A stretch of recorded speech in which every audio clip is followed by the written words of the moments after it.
Hello. Hello, ഇപ്പൊ കേൾക്കുന്നുണ്ടോ? കേൾക്കുന്നുണ്ട്. അതായത് ഞാൻ ചോദിച്ചത്, ഞാൻ ഇസ്ലാമിക വിഷയത്തെ കുറിച്ചിട്ട് ഇസ്ലാമിന്റെ കാഴ്ചപ്പാട് എന്താണെന്നുള്ളത് ഞാൻ വിഷയത്തില് പണ്ഡിതന്മാരോട് ചോദിച്ചു, അവരുടെ വീഡിയോസ് കണ്ടു, ചില ഡോക്യുമെന്ററി ഒക്കെ നോക്കി, ചില കാര്യങ്ങളൊക്കെ പഠിച്ച സമയത്ത്, ഫത്വകളൊക്കെ നോക്കിയ സമയത്ത് എനിക്ക് മനസ്സിലായി. എന്താ അപ്പൊ മനസ്സിലായത്? ഞാനിപ്പോ നിങ്ങളിപ്പോ ചർച്ച നടന്നുകൊണ്ടിരിക്കുകയാണ്. അല്ല, എന്താ മനസ്സിലായത്? അതൊന്ന് പറഞ്ഞേരി. പേഴ്സണൽ കാര്യമല്ലേ, അതോടെ നിൽക്കട്ടെ. അല്ലല്ല, ഞാൻ ഇതുകൊണ്ട് വിശ്വാസം വിട്ട ആളാണ്. അപ്പൊ എനിക്ക് തിരിച്ചു വരാൻ പറ്റിയാലോ ചിലപ്പോ. ഇല്ല, വരണം എന്നില്ല. അല്ല, പറഞ്ഞേരി, നിങ്ങൾക്ക് കിട്ടിയ ഉത്തരം എന്ന് പറഞ്ഞേരി. ഇല്ല, ഞാനവിടെ സജസ്റ്റ് ചെയ്യാം, നിങ്ങൾക്ക് വേണമെന്നുണ്ടെങ്കിൽ. നിങ്ങള് അല്ലല്ല, നിങ്ങൾക്ക് കിട്ടിയ ഒരു ഉത്തരം ഉണ്ടല്ലോ, ജൊനാഥൻ ബ്രൗൺ എന്ന് പറഞ്ഞിട്ടുള്ള ഒരു ഒരു ഹദീസ് പണ്ഡിതനുണ്ട്. ഇല്ല, ഞാൻ ചോദിച്ചതല്ല, നിങ്ങൾക്ക് കിട്ടിയ ഉത്തരം ഉണ്ടല്ലോ, അതെന്താന്നൊന്ന് പറഞ്ഞു തരുമോന്ന്. ഇല്ല ഇല്ല ഇല്ല, അത് ഞാനൊരു ചോദ്യം ചോദിക്കാൻ വേണ്ടി വിളിച്ചതല്ല. ചോദ്യം മാത്രമേ ഉള്ളൂ, ഉത്തരമില്ല. അല്ല, എന്റെ ചോദ്യം, ഞാനൊരു ചോദ്യം നിങ്ങളോട് ചോദിക്കാൻ വേണ്ടി വിളിച്ചത്. ഞാനൊരു ഇസ്ലാമിനെ കുറിച്ച് സംസാരിക്കണം എന്നുണ്ടെങ്കിൽ ഒന്നെങ്കിൽ ഇസ്ലാമിക നിയമം അനുസരിച്ചിട്ട്, ഞങ്ങളുടെ വിശ്വാസം അനുസരിച്ചിട്ട് അതിന് ഒരു ചോദിക്കേണ്ടത്, ഒരു വിഷയം പഠിക്കുമ്പോൾ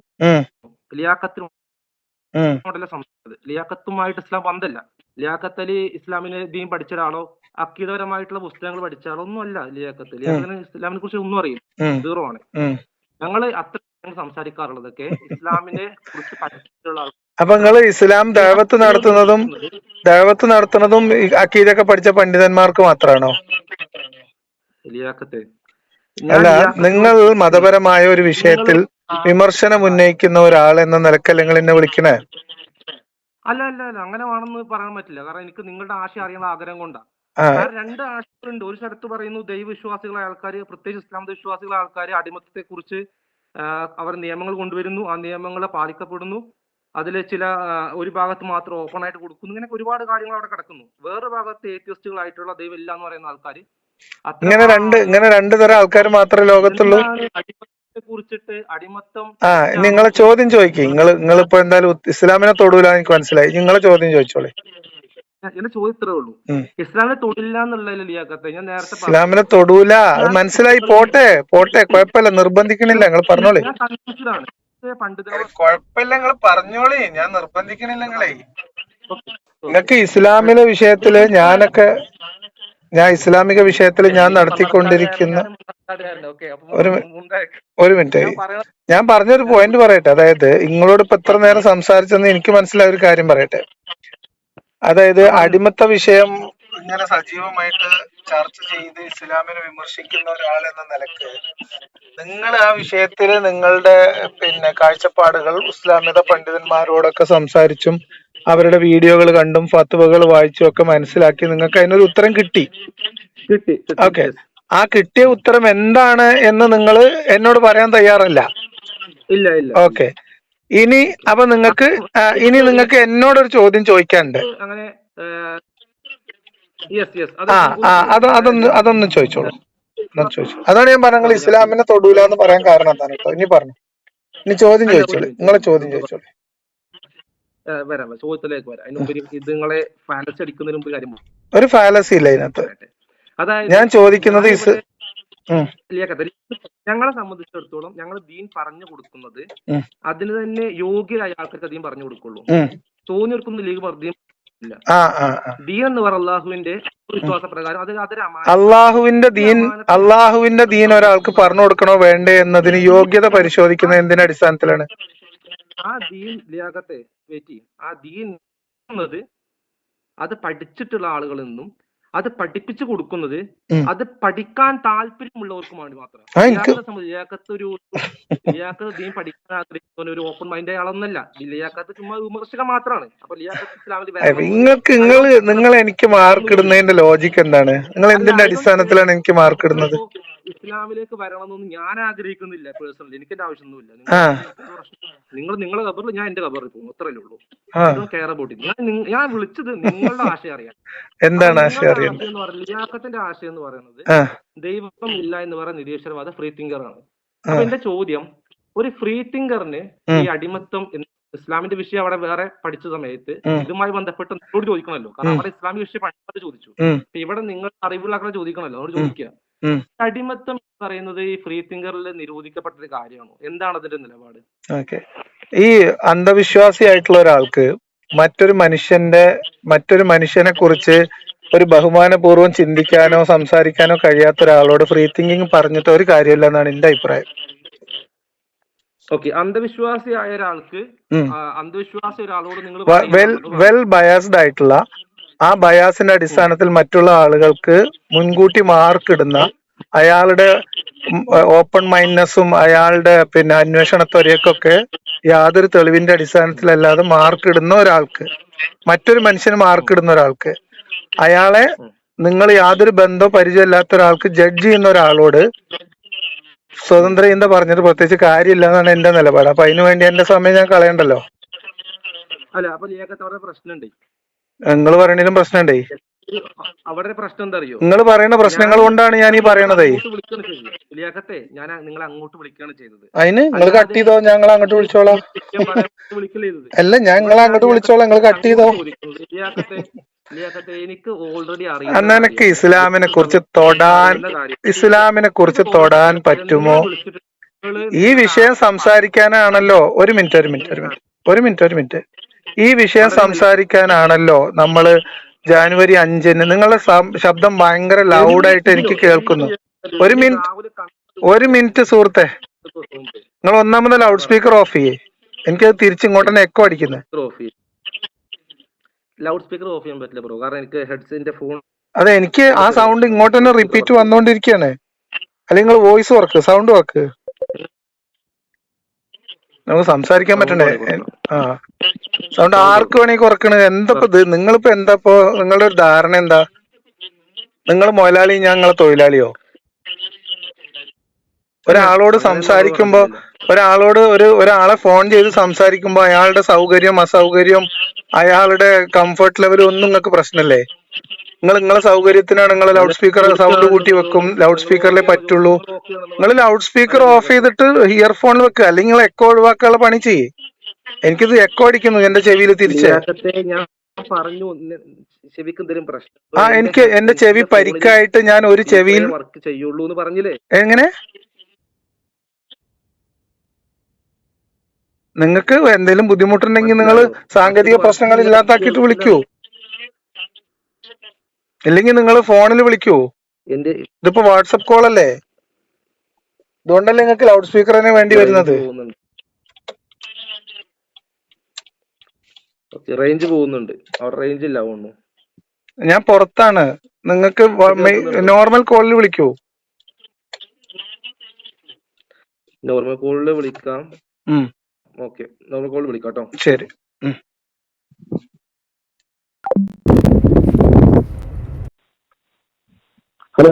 ഹലോ. ഇങ്ങനെ ദീനിന്റെ മാർഗത്തിൽ പണം ചെലവഴിക്കൂ, നാളെ പഠിച്ചമാർന്ന് കൂലി കിട്ടും.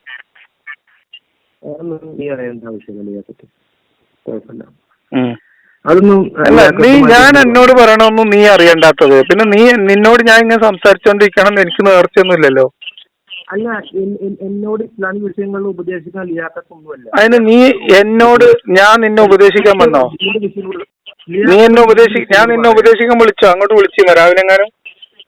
ഞാൻ വിളിച്ചത് എന്റെ സൗകര്യത്തിന് വിളിക്കുമ്പോ ആ വിഷയങ്ങളിൽ എനിക്ക് സംസാരിക്കണമെന്ന് ഞാനല്ലേ തീരുമാനിക്കണേ. പരസ്പര ബഹുമാനത്തോടുകൂടി ആശയവിനിമയം നടത്താൻ മനസ്സുള്ളവരോടാണ് സംസാരിക്കാറുള്ളൂ, അഹങ്കാരികളോട് സംസാരിക്കാറില്ല. ഞാൻ വിളിച്ചത് നിങ്ങളുടെ ആശയത്തെ കുറിച്ച് അറിയാൻ വേണ്ടിയിട്ടാണ്. അങ്ങനെ എന്റെ ആശയം ആരോടൊക്കെ പറയണ്ടെന്ന് ഞാൻ തീരുമാനിക്കും. എനിക്കുണ്ട് ചോയ്സായി. സംഭവം വളരെ സിമ്പിളാണ്. ഞാൻ എങ്ങനെയാന്ന് വെച്ചാല്, ഞാൻ ഈ ഹിന്ദുക്കളുടെ വിഷയങ്ങൾ അറിയണമെന്നുണ്ടെങ്കിൽ ഹൈന്ദവരെ വിളിച്ച് സംസാരിക്കും. ഒരു ക്രിസ്ത്യൻസ് ക്രൈസ്തവ പണ്ഡിതനെ വിളിച്ച് സംസാരിക്കും, ആളെ ചോദിക്കും എന്താണ് ആൾ പറയുന്നത് അറിയാനായിട്ട്, ആ സോഴ്സ് അറിയാം. നമ്മളിങ്ങനെ മറ്റേ മുസ്ലിങ്ങളെ കുറിച്ച് ലിയാഖത്ത് പറഞ്ഞാൽ കേൾക്കാറില്ല, കേൾക്കാറില്ല. വിമർശനങ്ങൾ കേൾക്കാറുണ്ട്, സ്വാഭാവിക വിമർശനം. പിന്നെ ഞാൻ എന്നെ കേൾക്കാതെ ഇസ്ലാമികമായ വിഷയത്തില് ഞാൻ നടത്തിയിട്ടുള്ള വിഷയങ്ങളിൽ നിങ്ങൾ അന്വേഷണം നടത്തുകയും പഠനം നടത്തുകയും ഒക്കെ ചെയ്തിട്ട് ഉത്തരം കിട്ടിയെന്നല്ല നിങ്ങൾ പറഞ്ഞത്. ഞാൻ പറഞ്ഞത് നമ്മൾ ഒരു കാര്യം പഠിക്കുന്നത് അതിന്റെ സോഴ്സിനായിരിക്കും. അപ്പൊ എനിക്ക് ലിയാഖത്തിനോട് ഞാൻ ഒന്നും സോഴ്സ് അല്ല, ഞാൻ എന്ന് പറയുന്ന ഒരു വ്യക്തിയാണ്. ഞാൻ എന്തെങ്കിലും സോഴ്സ് അല്ലല്ലോ. അപ്പൊ നിങ്ങൾ നിരീശ്വരവാദത്തിന്റെ ഒരു ആശയം നിരീശ്വരവാദം കൊണ്ടു നടക്കുന്ന ഒരാളല്ല. അല്ല, എന്ത് നിരീശ്വരവാദം എന്ന് പറഞ്ഞ? അത് നിങ്ങൾക്ക് അറിയില്ലെങ്കിൽ എനിക്കൊന്നും ചെയ്യാൻ പറ്റും. അതൊക്കെ വെറുതെ. അല്ല അല്ല, പറയ്. അല്ല, എന്താ നിങ്ങൾ മനസ്സിലാക്കിയത്? നിങ്ങളിപ്പോ എന്നോട് ചോദിക്കാൻ വിളിച്ചത് അടിമത്തത്തിൽ മറ്റേ പിന്നെ സംസാരിക്കാൻ വിട്. അതായത് അല്ലല്ല, ഒരു മിനിറ്റ് ചോദിച്ചല്ലോ പറയാം. നിരീശ്വരവാദം എന്ന് പറയുകയാണെങ്കിൽ ദൈവം ഇല്ല എന്നുള്ളൊരു സ്റ്റേറ്റ്മെന്റ് വെക്കുന്ന ഒരാളെ പറയുന്നവരാണ് നിരീശ്വരവാദം. അപ്പൊ ഞാൻ ആ ടൈപ്പ് ആളല്ല. അപ്പൊ നിങ്ങള് നിരീശ്വരവാദികളുടെ ആചാര്യന്മാരോട് എങ്ങനെ? ഇല്ല ഇല്ല, എനിക്ക് ബോധ്യപ്പെട്ടിട്ടില്ല എന്നുള്ളതേ ഉള്ളൂ. ഉണ്ടാവാൻ പാടില്ലാന്നോ ഉണ്ടായിട്ടില്ലാന്നോ ഉണ്ടാവൂലെന്നോ അങ്ങനത്തെ സ്റ്റേറ്റ്മെന്റ് ഒന്നുമില്ല. ഒരു ദൈവം ഉള്ളതായിട്ട് എനിക്ക് ബോധ്യപ്പെട്ടിട്ടില്ല. എങ്ങനെ? ഇല്ല ഇല്ല ഇല്ല ഇല്ല ഇല്ല, അങ്ങനെ എന്തിനാ നമ്മൾ വാദിക്കുന്നത്? ഇവിടെ ദൈവം എന്ന രീതിയിൽ പരിചയപ്പെടുത്തുന്ന കാര്യങ്ങളും ദൈവത്തിൻ്റെതായിട്ട് നിങ്ങൾ പറയപ്പെടുന്ന ഗുണങ്ങളും തമ്മിൽ പൊരുത്തപ്പെടുന്ന ഒരു ദൈവത്തെ ഞാൻ ഇതുവരെ കണ്ടെത്തിയിട്ടില്ല, എനിക്ക് ബോധ്യപ്പെട്ടിട്ടില്ല. ആശയത്തിലുള്ള ദൈവം എന്തായിരിക്കും? നിന്റെ ആശയത്തിൽ അങ്ങനെ വേറെ ദൈവങ്ങളൊന്നുമില്ല. ഞാൻ അത് അന്വേഷിച്ച് പോയിട്ടില്ല സുഹൃത്തെ. അപ്പൊ പിന്നെ ഇതിപ്പോ പറഞ്ഞ സംഭവത്തിൽ ഒരു അബദ്ധം ഉണ്ടല്ലോ ലിയാഖത്ത്. കാരണം ലിയാഖത്ത് പറയാണ് ഒരുപാട് കല്ലുകൾ റോട്ടിലുണ്ടെന്ന് വെച്ചു.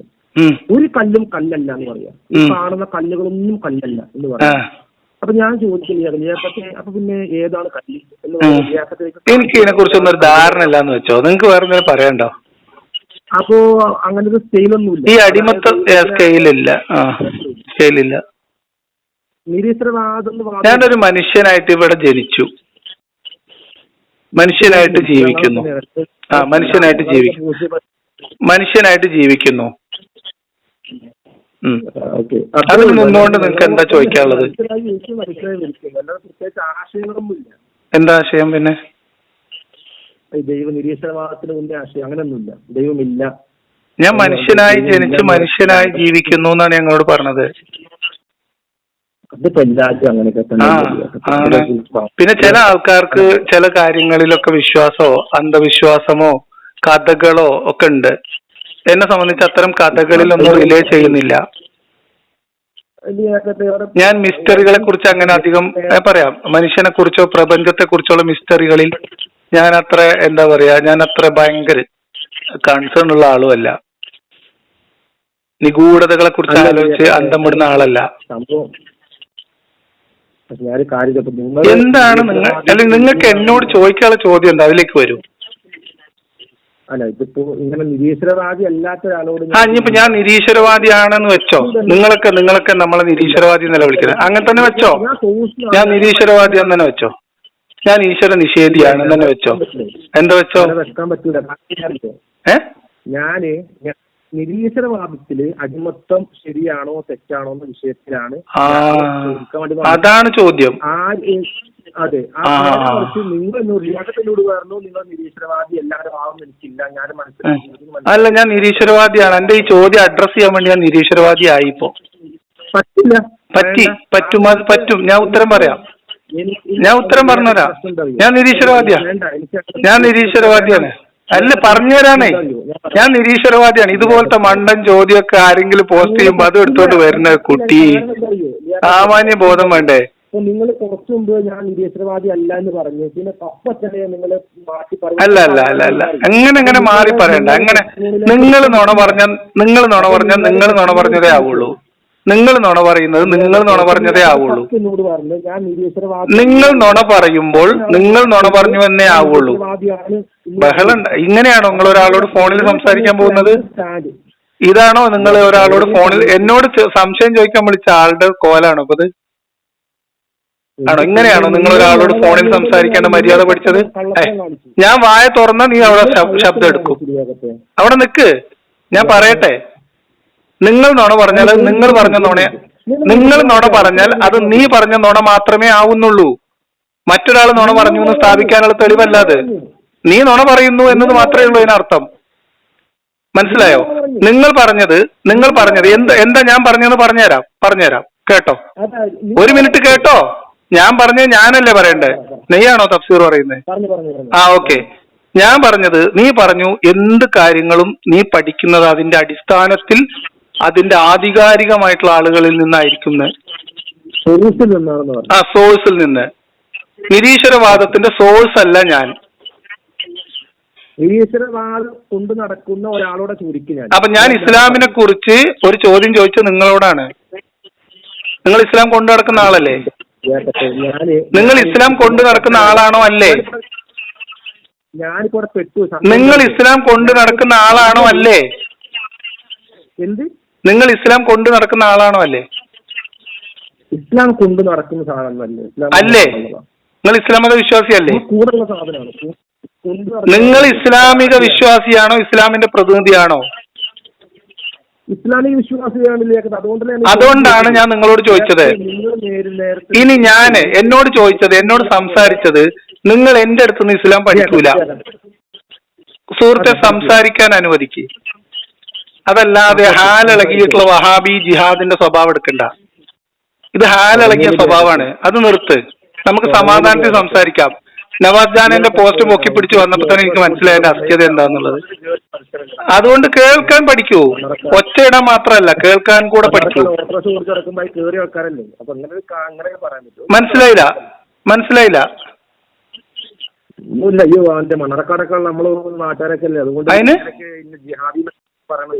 അതെന്താ ഞാൻ പറഞ്ഞത്? വഹാബി ജിഹാദിസം എന്നാ പറഞ്ഞത്. വഹാബി ജിഹാദിസം എന്നാ പറഞ്ഞത്. വഹാബി ജിഹാദിസം എന്നൊരു സാധനം ഉണ്ട്. ഞാൻ നിന്നെ ജിഹാദി എന്ന് വിളിച്ചതല്ല. അവരുടെ സ്വഭാവം എടുക്കരുത് എന്നാ പറഞ്ഞത്. ഞാൻ നിന്നെ ജിഹാദി എന്ന് വിളിക്കാൻ ഉദ്ദേശിച്ചിട്ടില്ല. ആ സ്വഭാവം, അത്തരം ചില ജിഹാദികളുടെ സ്വഭാവം എടുക്കണ്ടെന്നാ പറഞ്ഞിട്ടുള്ളൂ. ഒരാളോട് ഫോണിൽ ചെയ്ത് സംസാരിക്കാൻ തയ്യാറാകുമ്പോ അയാളെ കൂടി പരിഗണിക്കാനും, അത് നിങ്ങൾ പഠിച്ചിട്ടില്ലാത്തതിന്റെ പ്രശ്നമാണ്. അത് നിങ്ങൾ ഇവിടുന്ന് പഠിച്ചു പറഞ്ഞ അത് എനിക്ക് പഠിക്കാൻ ആവശ്യത്തിന് സോഴ്സ് ഉണ്ട്. എനിക്ക് സാമാന്യമായിട്ടുള്ള ബോധമുണ്ട്, ബുദ്ധിയുണ്ട്, യുക്തിയുണ്ട്, ചിന്തയുണ്ട്. അതിൽ നിന്ന് ഞാൻ പഠിച്ചെടുത്തതാണ്. ഒരു മനുഷ്യനോട് എങ്ങനെയാ പെരുമാറേണ്ടത് എന്ന് പഠിക്കാന് അതിന് പ്രത്യേകമായിട്ട് അറബി കോളേജിൽ ഒരു 5-6 കൊല്ലം ഡിഗ്രിക്ക് പോകുന്നു വേണ്ട. അതിന് കിതാബിൽ ആരെങ്കിലും എഴുതി വെച്ചൊന്നും നോക്കേണ്ട കാര്യമൊന്നുമില്ല. ആര് പറഞ്ഞിട്ടില്ലല്ലോ? ആര് പറയുന്നു? അപ്പൊ ആദ്യം നിങ്ങൾ ഒരാളോട് ഫോൺ ചെയ്യുമ്പോ എങ്ങനെയാണ് സംസാരിക്കേണ്ടതെന്നുള്ള മര്യാദ പഠിക്കേ. ഒരാളോട് ഫോണിൽ സംസാരിക്കുമ്പോൾ ഒരു മാന്യതയും മര്യാദയുണ്ട്. നിങ്ങൾ എന്റെ സമയത്തിൽ നിന്ന് നിങ്ങൾക്ക് ആവശ്യമുള്ള ഒരു കാര്യം സംസാരിക്കാൻ വേണ്ടി നിങ്ങൾ എന്നെ വിളിച്ചതാണ്. ആവശ്യക്കാരൻ ഇവിടെ നിങ്ങളാണ്. അപ്പൊ ആവശ്യക്കാരനൊരു ഔചിത്യമുണ്ട്. അപ്പൊ നിങ്ങളൊരു മര്യാദ ഉണ്ടാവണം. ഞാൻ നിങ്ങളെ ഒരു കാര്യം അറിയാനോ പഠിക്കാനോ നിങ്ങളെ വിളിക്കുമ്പോ അത് നിങ്ങൾ പറയുന്നത് കേൾക്കാനും നിങ്ങളെ റെസ്പെക്ട് ചെയ്യാനും പറ്റുമെങ്കിൽ മാത്രമേ നിങ്ങളെ വിളിക്കാൻ പാടുള്ളൂ. അല്ലെങ്കിൽ ആ പണിക്ക് നിൽക്കരുത്. ഞാൻ വിളിച്ചത് ഒരു നിരീശ്വരവാദിയായ ആരോടായാലും. നിരീശ്വരവാദി എന്താ മനുഷ്യനല്ലേ? ആരോടായാലും ഒരാളോട് ഫോണിൽ ചെയ്ത് സംസാരിക്കുന്ന സമയത്ത് ആ ആളോട് നിങ്ങൾക്ക് വേണ്ടി ഞാൻ എന്തിനു സമയം ചെലവഴിക്കണം? നിരീശ്വരവാദിയോട് ഒരു ചോദ്യം ചോദിക്കാനാണ് വിളിച്ചത്. നീ നിരീശ്വരവാദി അല്ല എന്നോട് പറഞ്ഞിട്ട് ഞാനെന്ത് എന്റെ സമയം കളയാൻ? ഞാൻ നിരീശ്വരവാദി ആണെന്ന് നിന്നോട് ആരാ പറഞ്ഞേ? നീ അല്ല എന്നോട് പറഞ്ഞില്ലേ? അല്ല, ആണെന്ന് നിന്നോട് ആരാ പറഞ്ഞേ? ആണെന്ന് നിന്നോട് ആരാ പറഞ്ഞേ? ഞാൻ ആണെന്ന് കരുതിയിട്ട് വിളിച്ച സുഹൃത്ത്. നീ അല്ല ഒരാൾ. അപ്പൊ നിങ്ങൾ ആദ്യം ചോദിക്കേണ്ടത് എന്നോട് ഫോൺ ചെയ്തിട്ട് നിരീശ്വരവാദി ആണെന്ന് ചോദിക്കും. അപ്പൊ നിങ്ങളുടെ അറിവ് തേടുന്നതിന്റെ കോല ഇപ്പൊ മനസ്സിലായില്ലേ? ഞാൻ നിരീശ്വരവാദി അല്ല പറഞ്ഞപ്പോ അത് വിശ്വസിച്ചു. നിരീശ്വരവാദി ആണ് എന്ന് വിചാരിച്ച് എന്നെ വിളിക്കുന്നു. ഞാൻ നിരീശ്വരവാദി അല്ല എന്ന് പറഞ്ഞാൽ അത് വിശ്വസിക്കുന്നു. ഇതാണ് നിങ്ങളുടെ ബോധം. ഇങ്ങനെയാണോ നിങ്ങൾ കാര്യങ്ങൾ പഠിക്കാൻ ശ്രമിക്കുന്നത്? ഇങ്ങനെ പഠിച്ചിട്ടാണോ നിങ്ങൾ അടിമത്തത്തെ കുറിച്ചുള്ള ഇസ്ലാമിന്റെ ഹുക്കുമ മനസ്സിലാക്കി വെച്ചത്? ഇതെന്ത് തരം അന്വേഷണമാണ്? ഒരാളോട് ഫോണിൽ സംസാരിക്കാൻ പഠിക്കുക ആദ്യം. ഒരാളോട് ഫോണിലായാലും നേരിട്ടായാലും 1 മിനിറ്റ് അവിടെ ഇരിക്കേ. നമ്മൾ ഒരാളോട് ഒരു ആവശ്യത്തിന് കമ്മ്യൂണിക്കേറ്റ് ചെയ്യുമ്പോ അതിനൊരു മിനിമം മാനേഴ്സ് ഉണ്ട്. എങ്ങനെ? ഞാൻ എത്തീസം പ്രചരിപ്പിക്കുന്ന ആളല്ല. എന്റെ വിഷയമല്ല അത് എന്നാ പറഞ്ഞത്. അങ്ങനത്തെ ആൾക്കാർ ഇഷ്ടം പോലെ നാട്ടിലുണ്ടല്ലോ. പ്രചരിപ്പിക്കുന്ന ആളോ എന്നെല്ലാം ചോദിച്ചാൽ നിങ്ങൾ ഞാൻ അതിന്റെ സോഴ്സ് അല്ലാന്നാ ഞങ്ങളോട് പറഞ്ഞത്. എന്റെ വിഷയത്തിൽ ഈശ്വര വിശ്വാസവുമായി ബന്ധപ്പെട്ട്, ദൈവവിശ്വാസവുമായി ബന്ധപ്പെട്ട് എന്റെ നിലപാട് ഞാൻ നിങ്ങൾക്ക് 1 മിനിറ്റിൽ ചുരുങ്ങിയ സമയം കൊണ്ട് വിശദമായി പറഞ്ഞു തന്നിട്ടുണ്ട്. അപ്പൊ നിങ്ങൾ ഉദ്ദേശിച്ച ഒരു ചോദ്യത്തിലേക്ക് കൊണ്ടുപോകാനുള്ള ഒരു സ്പേസ് അവിടെ കിട്ടാത്തത് കൊണ്ട് നിങ്ങൾ അസ്വസ്ഥനാവുന്നു. അതിനിപ്പോ ഞാൻ എന്ത് ചെയ്യാൻ പറ്റും? ഞാൻ കൺവിൻസ്ഡ് ആണ്, ഞാൻ ഹാപ്പിയാണ്, ഒരു കുഴപ്പമില്ല. ഇനി നിങ്ങളോട് എന്താ ചോദിക്കണേ? അത് കഴിഞ്ഞു, ഇത്രയും കിട്ടി. അവൻ നിങ്ങളെ ലോകവീക്ഷണം ഇത്രേ ഉള്ളൂ. അതായത് ദൈവവിശ്വാസികളും നിരീശ്വരവാദികളും ഇങ്ങനെ രണ്ട് വിഭാഗം മനുഷ്യരെ ലോകത്തുള്ളൂ അല്ലെ? എന്റെ ലോകവീക്ഷണവും ലിയാഖത്ത് പറഞ്ഞു തരേണ്ട ആവശ്യം ഞാൻ ചോദിക്കുകയാണ്, നിങ്ങളോട് ചോദിക്കുകയാണ്. നിങ്ങളെ ലോകവീക്ഷണത്തിൽ നിരീശ്വരവാദവും ഇപ്പൊ അടിമത്തല്ലേ പ്രശ്നം? നിരീശ്വരവാദിയാണോ എന്ന് അറിയാൻ വേണ്ടി വിളിച്ചതാണ്. നിരീശ്വരവാദത്തിൽ അല്ലെങ്കിൽ അടിമത്തമായിട്ട് മനുഷ്യന് നിലപാടുണ്ടാവൂലേ? നിങ്ങൾ അടിമത്തല്ലേ നിങ്ങളുടെ പ്രശ്നം? അടിമത്ത വിഷയമല്ലേ നിങ്ങളുടെ സുഹൃത്തെ? അടിമത്തായിരുന്നില്ല നിങ്ങളുടെ പ്രശ്നം? ഞാൻ അന്വേഷിച്ചു വന്നതും ഞാൻ ചോദിക്കാൻ വേണ്ടി വന്നതും ചോദിച്ചതും ഞാൻ നിങ്ങളൊരു നിരീശ്വരവാദിയാണെന്ന് നിങ്ങളുടെ യൂട്യൂബ് വീഡിയോസിൽ നിങ്ങളുടെ സംസാരം എല്ലാം കേട്ടു. ദൈവത്തെ നിഷേധിച്ചടക്കുകയും ദൈവം ഇല്ല എന്ന് പറഞ്ഞു നടക്കുകയും ദൈവം ഇല്ല, there is no God എന്ന സ്റ്റേറ്റ്മെന്റ് വെക്കുന്ന ഒരു there is no God എന്നൊരു സ്റ്റേറ്റ്മെന്റ് നിങ്ങൾ എന്റെ ഭാഗത്തു നിന്നും വന്ന് നിങ്ങൾ കണ്ടിട്ടുണ്ടോ? എന്തിനാ നിങ്ങൾ അസ്വസ്ഥനാവുന്നത്? ഇല്ല, ഇവിടെ പൊന്നില്ലാകട്ടെ. ദൈവം ഇല്ലാത്ത രണ്ടവസ്ഥ ഉണ്ടല്ലോ, ദൈവം ഉണ്ട് എന്നൊരു രണ്ടവസ്ഥയല്ല ഉള്ളത്. അതാണ് നിങ്ങളോട് പറയണത്. എന്ന് പറയുന്ന വേറെ കൂട്ടം ആൾക്കാർ ഉണ്ട്. ദൈവം ഇല്ല എന്ന് പറയുന്ന ആൾക്കാരുണ്ടല്ലോ, ആ ആൾക്കാരെ അടിസ്ഥാനത്തിൽ അടിമത്തം തെറ്റാണോ ശരിയാണോ എങ്ങനെയാണ് അവർ സ്വീകരിക്കുന്നത്, അവർ എന്ത് മാനദണ്ഡം ഉപയോഗിക്കുന്നത്? അത് പറഞ്ഞുതരാൻ ഞാൻ തയ്യാറാണ്. അത് പറഞ്ഞുതരാൻ വേണ്ടി തന്നെ വേണമെങ്കിൽ ഞാൻ നിങ്ങൾക്ക് നിരീശ്വരവാദിയായിട്ട് നിൽക്കാൻ തയ്യാറാണെന്ന് പറഞ്ഞപ്പോ നിങ്ങൾക്ക് എന്താ ബേജാറ്? അങ്ങനെ വേണ്ട. ഇനി മനസ്സിലാക്കേണ്ട ഒരു കാര്യമുണ്ട്. ഇനി മനസ്സിലാക്കിക്കോ, ഒരു കാര്യം മനസ്സിലാക്കിക്കോ. അതായത് ലോകത്ത് മനുഷ്യർ രണ്ട് വിധമേ ഉള്ളൂ എന്ന് പറയുന്നുണ്ട് നിങ്ങള്. ശരി, നിങ്ങൾ എന്നോട് പറയണ്ട, പോട്ടെ. ഞാൻ പറയുന്ന ഒരു കാര്യം കേട്ടോ. ലോകത്ത് മനുഷ്യർ, അടിമത്തത്തെ കുറിച്ചല്ല പറയുന്നത്. അടിമത്തത്തെ കുറിച്ച് എന്നോട് സംസാരിക്കാൻ ബുദ്ധിമുട്ടാവും എനിക്ക്. ലോകത്ത് രണ്ട് തരം മനുഷ്യരല്ല ഉള്ളത്. ഒരു ആളോട് നിങ്ങൾ സംസാരിക്കൂല. വിശ്വാസത്തിന്റെ കാര്യം വേറെ ആരോടും പറഞ്ഞു കൊടുക്കൂല. നല്ല മുടുക്കനാണ് നിങ്ങള്. നിങ്ങളെ വിശ്വാസത്തിന്റെ കാര്യം നിങ്ങൾ വേറെ ആരോടും പറഞ്ഞു കൊടുക്കൂല. നിങ്ങൾക്ക് ബോധ്യപ്പെട്ട കാര്യം എന്താണ്? ഞാൻ അടിമത്തത്തെ വിമർശിക്കുന്നു. അടിമത്തം, ഇസ്ലാമുമായി ബന്ധപ്പെട്ട അടിമത്തത്തിന്റെ കാര്യത്തിൽ എനിക്ക് വിമർശനമുണ്ട്. അതിന് നിങ്ങൾക്ക് ഉത്തരം കിട്ടിയെന്നാണ് നിങ്ങൾ. എന്തിനീ ഒരാൾ സംസാരിക്കുമ്പോൾ എന്തിനാ ബഹളം വെക്കുന്നത്? ലാസ്റ്റ് 3 മണിക്കൂറിൽ അൺമാസ്കിങ്ങിന്റെ അനോമലീസ് യൂട്യൂബ് ചാനലിൽ കയറിയിട്ട് ഒരു വാക്ക് അടിമത്തത്തെ കുറിച്ചിട്ട് ബാസിന് പേപ്പർ എടുത്തെടുത്ത് കാണിച്ചു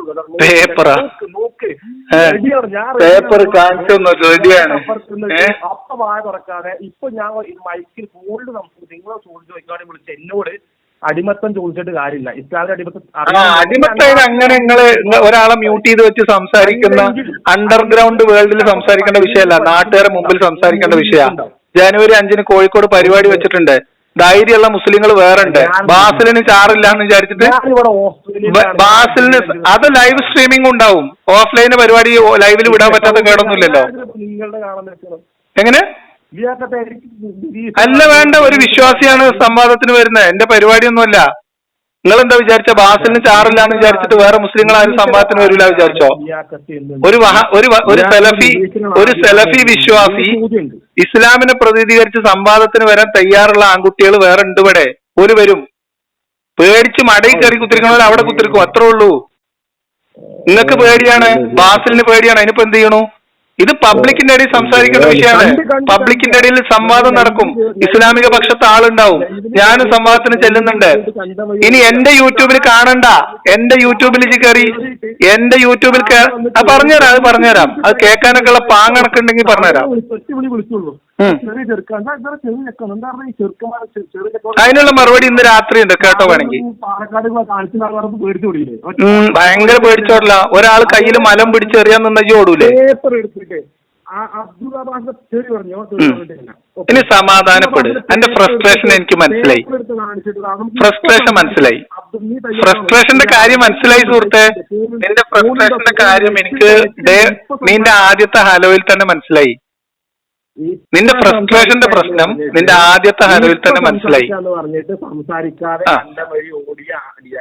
എന്നാ നീ കേട്ടോ എന്നോട് സംസാരിക്കാൻ വിളിച്ചാൽ നിനക്ക് ധൈര്യമല്ല. ഞാൻ പറയുന്നത് വായ തുറക്കുന്നത് പോലും നിനക്ക് പേടിയാണ്. എന്റെ സംസാരം പോലും നിനക്ക് പേടിയാണ്. ഞാൻ സംസാരിക്കാതെ ഭരിക്കാൻ വേണ്ടി ഒച്ചയിടുക അപ്പുറത്തിരുന്നിട്ട്. ഇതാണ് ഇപ്പോൾ KNM-ന്റെയും വിസ്ഡത്തിന്റെയും കുഞ്ഞു കുട്ടികളുടെ ആകെയുള്ള ഹെൽപ്പ്. മനസ്സിലായോ? സലഫി ജിഹാദികളുടെ അവസ്ഥയാണിത്. പുതിയ കുട്ടികളുടെ ഒരു രക്ഷയില്ല. ഇതൊരു തരം ജിഹാദ് തന്നെയാണ് ഈ ചെയ്യുന്നത്. മാന്യത എന്ന് പറയുന്നത് തൊട്ട് തീണ്ടിയിട്ടില്ല. മാന്യത തൊട്ട് തീണ്ടിയിട്ടില്ലാത്ത ഒരു വർഗമായിട്ട് നിങ്ങൾ അധപ്പതിച്ചു. നിങ്ങളെ മൂല്യന്മാർ നിങ്ങൾ അങ്ങനെ വളർത്തി. എന്ത് ചെയ്യാൻ പറ്റും? ഒരാളോട് ഫോൺ ചെയ്താൽ എങ്ങനെ സംസാരിക്കണമെന്ന് നിങ്ങൾക്ക് അറിയില്ല. ഈ ഫോൺ സംഭാഷണത്തിന്റെ തുടക്ക ഭാഗം കേൾക്കുന്ന ആൾക്കാർക്ക് അത് മനസ്സിലാവും. നിങ്ങളെ വിചാരം ഒച്ചയെടുക്കാൻ ബാക്കിയുള്ള ആൾക്കാർക്ക് അറിയാത്തത് കൊണ്ടാണെന്ന് അല്ല. അതൊരു മാന്യതയുടെ പേരിലാണ് അങ്ങോട്ടും ഇങ്ങോട്ടും ബഹുമാനത്തോടെ സംസാരിക്കുന്നത്. അത് അർഹിക്കുന്നവർക്കേ കൊടുക്കാൻ പറ്റൂ. നിങ്ങളത് അർഹിക്കുന്നില്ല. ഏകപക്ഷീയമായി ബഹളം വെക്കുക. ഇതാണ് എന്തുകൊണ്ടാണ് ഫോണിൽ സംസാരിക്കാൻ ബാസിലിന് ധൈര്യമില്ലാത്ത. ഫോണിൽ എന്റെ ശബ്ദം മ്യൂട്ട് ചെയ്യാൻ പറ്റില്ല എന്നുള്ളത് കൊണ്ടാണ്. എന്നിട്ട് അപ്പുറത്ത് വന്നിരിക്കുമ്പോ മ്യൂട്ട് ചെയ്ത് സംസാരിക്കേ. ഞാൻ ഒരൊറ്റ കാര്യം നിന്നോട് ചോദിക്കാം. അത് കേൾക്കാനുള്ള ആംബിയർ നിനക്കുണ്ടെങ്കിൽ മാത്രം ഈ ബാക്കി തുടർന്നാൽ മതി. ഒരു ചോദ്യം ചോദിക്കും, അതിന് മറുപടി പറയാൻ സത്യസന്ധമായി മറുപടി പറയണം. ഞാൻ നിരീശ്വരവാദത്തെ കുറിച്ചല്ല ചോദിക്കുന്നത്. ഞാനിപ്പോ നീ ഇവിടെ ഊറ്റം കൊണ്ട ഒരു സാധനം ഉണ്ടല്ലോ, ഒരു സംവാദം, അതിനെ കുറിച്ചാണ് ചോദിക്കുന്നത്. ഓൺലൈനുമായിട്ട് ബന്ധപ്പെട്ട്. ഓക്കെ, അവിടെ ഒരു ഓൺലൈൻ ഡിബേറ്റില് ഡിബേറ്റ് ചെയ്യാൻ വരുന്ന രണ്ടാൾക്കാർക്ക് അവിടെ ഒരു ഓൺലൈൻ ഡിബേറ്റിന് പ്ലാൻ ചെയ്തിട്ടോ ആരെങ്കിലും അങ്ങോട്ടും ഇങ്ങോട്ടും ധാരണയായിട്ടോ ഇല്ല. പക്ഷെ തയ്യാറായി വന്ന ഷിഹാബുദ്ദീൻ മേത്തർ അതിന് തയ്യാറാവുന്നതിന് മുൻപ് ഒരു ചോദ്യം ചോദിച്ചിരുന്നു. ബഹളം ഉണ്ടാക്കല്ലടോ, ഇതാണ് നിന്റെ പ്രശ്നം. ഒരു ചോദ്യത്തിലേക്ക് എത്തുമ്പോ നീ ബേജാറാവണ്. ഞാൻ ചോദിക്കുന്നത്, അന്നാ നടന്ന പരിപാടിയിൽ ഞാൻ ഡിബേറ്റിന് തയ്യാറായിരുന്നു എങ്കിൽ എന്തൊരു ബഹള ഇത്. ഇത്രേ ഉള്ളൂ നിനക്ക്. ഒരു ചോദ്യം കേൾക്കാൻ ധൈര്യമില്ല സുഹൃത്തെ. ഒരു ചോദ്യം കേൾക്കാൻ ധൈര്യമില്ല, ആർജവമില്ല. ഈ അടിമത്തത്തിന്റെ വിഷയത്തിൽ ഒരു 4 പേപ്പർ കയ്യിൽ പിടിച്ചിട്ട് ആ പേപ്പറിൽ എന്താണെന്ന് അറിയാതെ റൂമിന്റെ ഉള്ളിൽ ഒരു വാതിൽ കുത്തിരിക്കുന്ന ആൾക്ക് എന്തുകൊണ്ടാണ് ഈ പുളിക്കൽ നിന്ന് കോഴിക്കോട്ടേക്ക് ഒരു 20 കിലോമീറ്ററിലേ ഉള്ളൂ? എന്താ പബ്ലിക്കിൽ വന്നാല്? നിങ്ങൾ ഈ കാളവണ്ടി ജീവിച്ചിട്ട് കാര്യമില്ല. അപ്പൊ അതുകൊണ്ട് ഷാഹുലായാലും ഷാഹുലിന്റെ അനിയനായാലും ഏട്ടനായാലും പ്രത്യേകിച്ച് വ്യത്യാസമൊന്നുമില്ല. തെറി പറയുന്ന ആൾക്കാരത്ത് മാറി നിൽക്കുക എന്നുള്ളത് സ്വാഭാവികമാണ്. അശ്ലീലം തെറി പറയുന്നവരോട് സഹകരിക്കൂല. നമ്മൾ ഓൺലൈനായിട്ടൊക്കെ വളരട്ടെ, പറഞ്ഞുതരാം. ഞാൻ അതിനെ കുറിച്ചാണ് ചോദിക്കുന്നത്. ഈ ഓൺലൈനെ കുറിച്ച് ഒരു ചോദ്യം ചോദിക്കുമ്പോ ആ ചോദ്യം കംപ്ലീറ്റ് ചെയ്യാൻ നീ സമ്മതിക്കുന്നില്ലല്ലോ. പിന്നെ എന്ത് ചെയ്യാൻ പറ്റും? എനിക്ക് പേടിയാണ്. എന്ത് ചെയ്യാൻ പറ്റും? ഓക്കെ, ആ ചോദ്യം കംപ്ലീറ്റ് ചെയ്യട്ടെ. ഉത്തരം പറയോ? പറയേ, ഇത് ഭയങ്കര ധൈര്യശാലിയല്ലേ. ഒരു ചോദ്യം, നിങ്ങൾ ഓൺലൈൻ സംഭവവുമായിട്ട് ബന്ധപ്പെട്ട ഒറ്റ ചോദ്യമുള്ളൂ, ചോദിക്കാം. ഓക്കെ, ഈ അവിടുത്തെ ഷിഹാബുദ്ദീൻ മേത്തർ സംവാദത്തിന് ഓൺലൈനിൽ വരാമെന്ന് പറഞ്ഞ സമയത്ത് ചോദിച്ചിരുന്ന ഒരു ചോദ്യം ഉണ്ടായിരുന്നു. അതായത് ഓപ്പോസിറ്റ് വരുന്ന ഷിഹാബുദ്ദീൻ മേത്തർ ആണല്ലോ ഇപ്പൊ എതിർ സംവാദകനായിട്ട് വരുന്നത്. ആ സംവാദകന് അദ്ദേഹത്തിന്റെ പ്രസന്റേഷൻ സ്ലൈഡുകളും ഓഡിയോ വീഡിയോകളും പ്രദർശിപ്പിക്കാനുള്ള അവകാശവും അവസരവും ഉണ്ടാകുമോ എന്ന്. അതിന് ഈ വരെ എന്തെങ്കിലും മറുപടി കൊടുത്തതായിട്ട് അറിയോ? അല്ല, അറിയോ? നിങ്ങൾക്ക് ഇപ്പൊ ഇതുവരെ അറിയോ? അങ്ങനെ സംഭവം ഉണ്ടെങ്കിൽ നമുക്ക് ചോദിക്കണം. അങ്ങനെ ചോദിക്കണമല്ലോ എന്നല്ല, അങ്ങനെ സംഭവിച്ചിട്ടുണ്ടോ ഇല്ല നിങ്ങൾക്ക് അറിയോ? എന്തിന്റെ ബേസിൽ നിങ്ങൾ വിലയിരുത്തണം? നിങ്ങളുടെ അടുത്ത് ഞാൻ സംസാരിക്കാം. ഇപ്പൊ ഞാൻ എന്റെ ഒരു എന്താ പറയാ അബ്ദുള്ള ബാസിത്ത് അവരോട് ചോദിച്ചിരുന്നു ഇങ്ങനെ കൊടുക്കാൻ കഴിയില്ല എന്നാണ് പറഞ്ഞിരുന്നത്. അല്ലല്ല, അതിന്റെ മുൻപ് സുഹൃത്തെ, അതിന്റെയൊക്കെ മുൻപ് ഇവര് തമ്മിൽ കോർഡിനേറ്റർ എന്ന് പറഞ്ഞിട്ട് ഒരാളുമായിട്ട് നടന്ന സംഭാഷണത്തെ കുറിച്ചാണ് ചോദിക്കുന്നത്. എന്താ അറിയോ ഇതിലെ പ്രശ്നം? എന്താ അറിയോ, ഞാൻ നിനക്ക് കുറച്ച് സമാധാനമായിട്ടിരിക്കും. നമ്മളിപ്പോ ഒന്നില് 2 നാട്ടുകാരല്ലേ, പാലക്കാട്ടുകാരല്ലേ. ഈ മതവും ജാതിയൊക്കെ മാറ്റി വെച്ചിട്ട് ഞാനോട് വളരെ ലളിതമായിട്ട് 1-2 കാര്യങ്ങൾ ചോദിക്കാം, മീൻസ് സംസാരിക്കാം. ഓക്കെ, ഇപ്പൊ ഞാൻ ഒരു സ്ട്രീം യാർഡിൽ ഒരു റൂം സെറ്റ് ചെയ്യുന്നു. നീ അവിടെ അതിഥിയായിട്ട് വരുന്നു. അതിഥിയായി വരുന്ന നിന്റെ അടുത്ത് ഞാൻ മുന്നോട്ട് വെക്കുന്ന വാദഗതികൾ പ്രസന്റ് ചെയ്യാനുള്ള എല്ലാ സ്പേസും എൻ്റെ കയ്യിലുണ്ട്. കാരണം എൻ്റെ അടുത്താണ് അതിന്റെ അഡ്മിൻ റോൾ ഉള്ളത്. എനിക്ക് സ്ലൈഡുകൾ പ്രസന്റ് ചെയ്യാം, ഓഡിയോ കേൾപ്പിക്കാം, വേറെ ഗസ്റ്റിനെ നമുക്ക് അഡീഷണൽ ആഡ് ചെയ്യാം, ഒക്കെ ചെയ്യാം. എനിക്ക് എൻ്റെ യൂട്യൂബിലേക്ക് അത് സ്ട്രീം ചെയ്യാം. നിങ്ങൾക്ക് അത് ഓഡിയോ വീഡിയോ പ്രസന്റ് ചെയ്യാനുള്ള നിങ്ങൾക്ക് നിങ്ങളുടെ സിസ്റ്റത്തിൽ തന്നെ ഇരുന്നത് ചെയ്യാനുള്ള ഓപ്ഷൻ ഇല്ല, പ്രൊവിഷൻ ഇല്ല എന്ന് വിചാരിച്ചോ. ഈ ഒരാളെ സംബന്ധിച്ച് ഇപ്പുറത്തെ അഡ്മിൻ എനിക്ക് നിങ്ങൾ ഏത് സമയത്ത് മ്യൂട്ട് ചെയ്യാനുള്ള ഓപ്ഷൻ ഉണ്ടെന്ന് വിചാരിച്ചോ. അതേ സമയത്ത് നിങ്ങൾക്ക് എന്നെ മ്യൂട്ട് ചെയ്യാനുള്ള അവസരം ഇല്ലതാനും. മനസ്സിലായോ? നിങ്ങൾ സംസാരിക്കുമ്പോ എനിക്ക് മ്യൂട്ട് ചെയ്യാം, ഞാൻ സംസാരിക്കുമ്പോ പക്ഷെ നിങ്ങൾക്ക് മ്യൂട്ട് ചെയ്യാൻ പറ്റില്ല. നിങ്ങൾക്ക് ഡയറക്റ്റ് ആയിട്ട് പ്രസന്റേഷൻസ് സ്ലൈഡ് കാണിക്കാൻ പറ്റില്ല. നിങ്ങൾക്ക് നിങ്ങളുടെ സ്ലൈഡ് സ്ട്രീം ചെയ്യാനും നിങ്ങളുടെ ആ ലൈവ് അപ്പൊ നിങ്ങൾ നടത്തിക്കൊണ്ടിരിക്കുന്ന സംഭാഷണം സ്ട്രീം ചെയ്യാനും പറ്റില്ല. ഇത് തുല്യമായ അവസരമുള്ള ഒരു സംവാദം നടക്കും അങ്ങനത്തെ ഒരു പ്ലാറ്റ്ഫോമിൽ? സംഭവം എന്താ അറിയോ? അല്ല നടക്കുവോ? ഒന്നാമത് അല്ല അതിന്റെ വിശദീകരണം പോട്ടെ. ഇങ്ങനെ ഇതൊരു തുല്യമായ അന്തസ്സുള്ള ഒരു പ്ലാറ്റ്ഫോം ആണോ? ഓൺലൈൻ സംവാദങ്ങളുടെ കാലഘട്ടത്തിൽ ആയിക്കോട്ടെ, അതിനൊരു മര്യാദ ഉണ്ടെന്ന് ഞാൻ പറഞ്ഞിട്ടുള്ളേ. ഓൺലൈൻ സംവാദം നടക്കൂല എന്നല്ല, UA ടീമിന്റെ ഇതുവരെയുള്ള പ്രവർത്തനങ്ങളിൽ നിന്ന് UA ടീമുമായിട്ട് ഓൺലൈൻ സംവാദം നടക്കൂല എന്നേ പറഞ്ഞിട്ടുള്ളൂ. അതിന്റെ കാരണം ഇതാണ്. ഞാൻ ഈ ചോദിച്ച സിനാരിയോയിൽ നിങ്ങൾ മറുപടി പറയുന്നില്ല. ഞാനും താങ്കളുമായി നടക്കുന്ന ഒരു സംഭാഷണത്തെ കുറിച്ച് നോക്കൂ. നിങ്ങൾ ഇങ്ങനെ വെള്ള പൂശിയിട്ട് കാര്യമില്ല. ഞാൻ പറയുന്നത് ജാതി മതമൊക്കെ മാറ്റി വെച്ച് അല്ല, നിങ്ങൾ ഇത് പറയൂ, ഒരു നിലപാട് പറയൂ. നിലപാടുണ്ടാവുമല്ലോ ഒരു വിഷയത്തില്. ഇങ്ങനെ ചെയ്യുന്നത് ഏകപക്ഷീയമാണ് എന്ന വാദം നിങ്ങൾക്കുണ്ടോ? ഞാൻ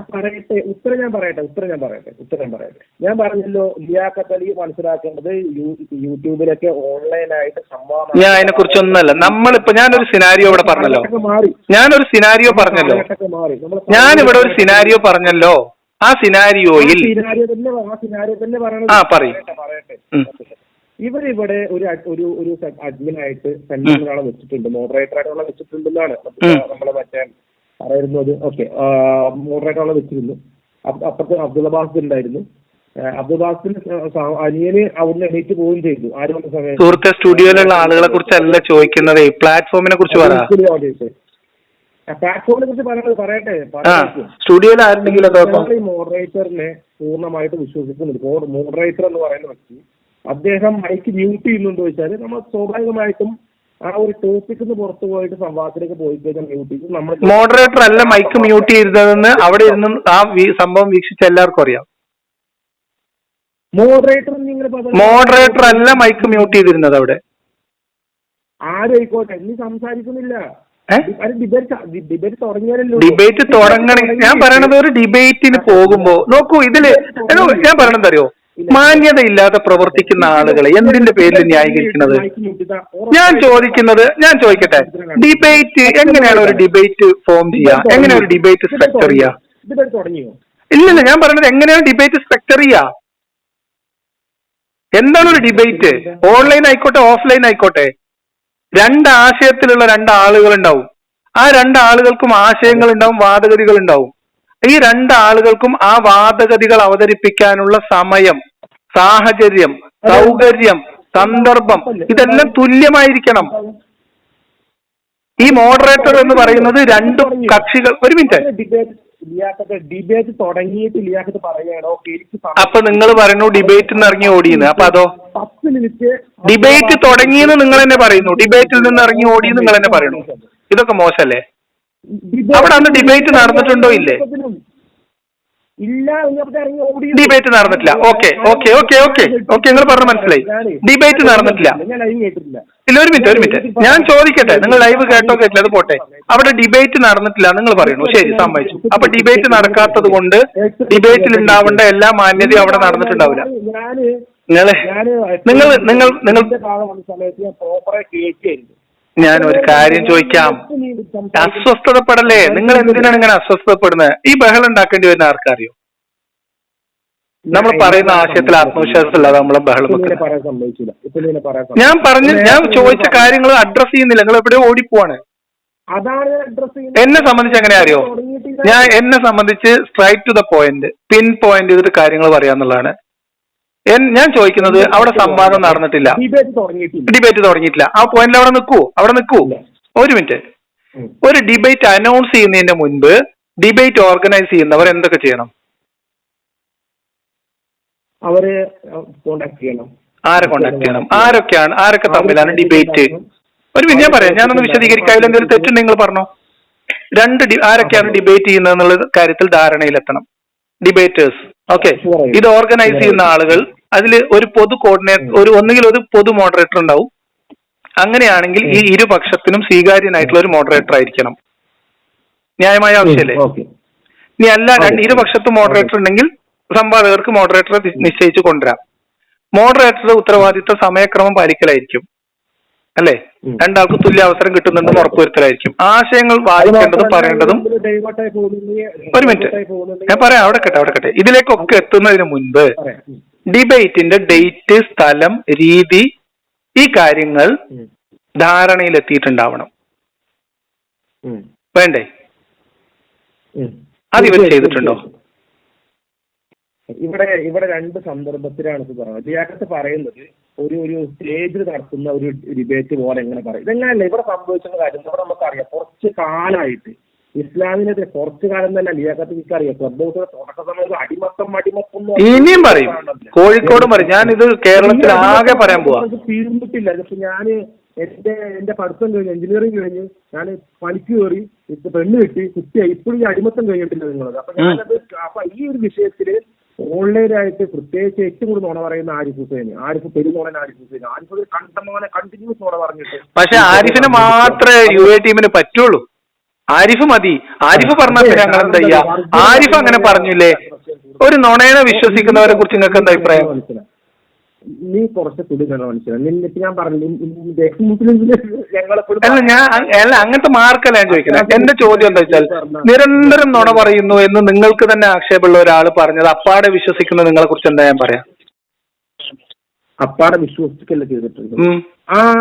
മറ്റേ നിങ്ങളാ ശരിയാണ് അതാണ് കാരണം അത് ചെറിയ അബദ്ധമല്ലല്ലോ. അത് അത്ര ചെറിയ അബദ്ധമൊന്നുമല്ല. ഞാൻ ചോദിച്ച എല്ലാ ചോദ്യങ്ങളിൽ നിന്നും തന്ത്രപരമായി വേറെ വിഷയങ്ങളിലേക്ക് പോവാണ്. നിങ്ങളിപ്പോ പറഞ്ഞ ഓൺലൈൻ ഞാൻ പേടിച്ചോടി എന്ന് പറയുന്ന സാധനം ഉണ്ടല്ലോ, അതിനെ കുറിച്ച് പറയൂ.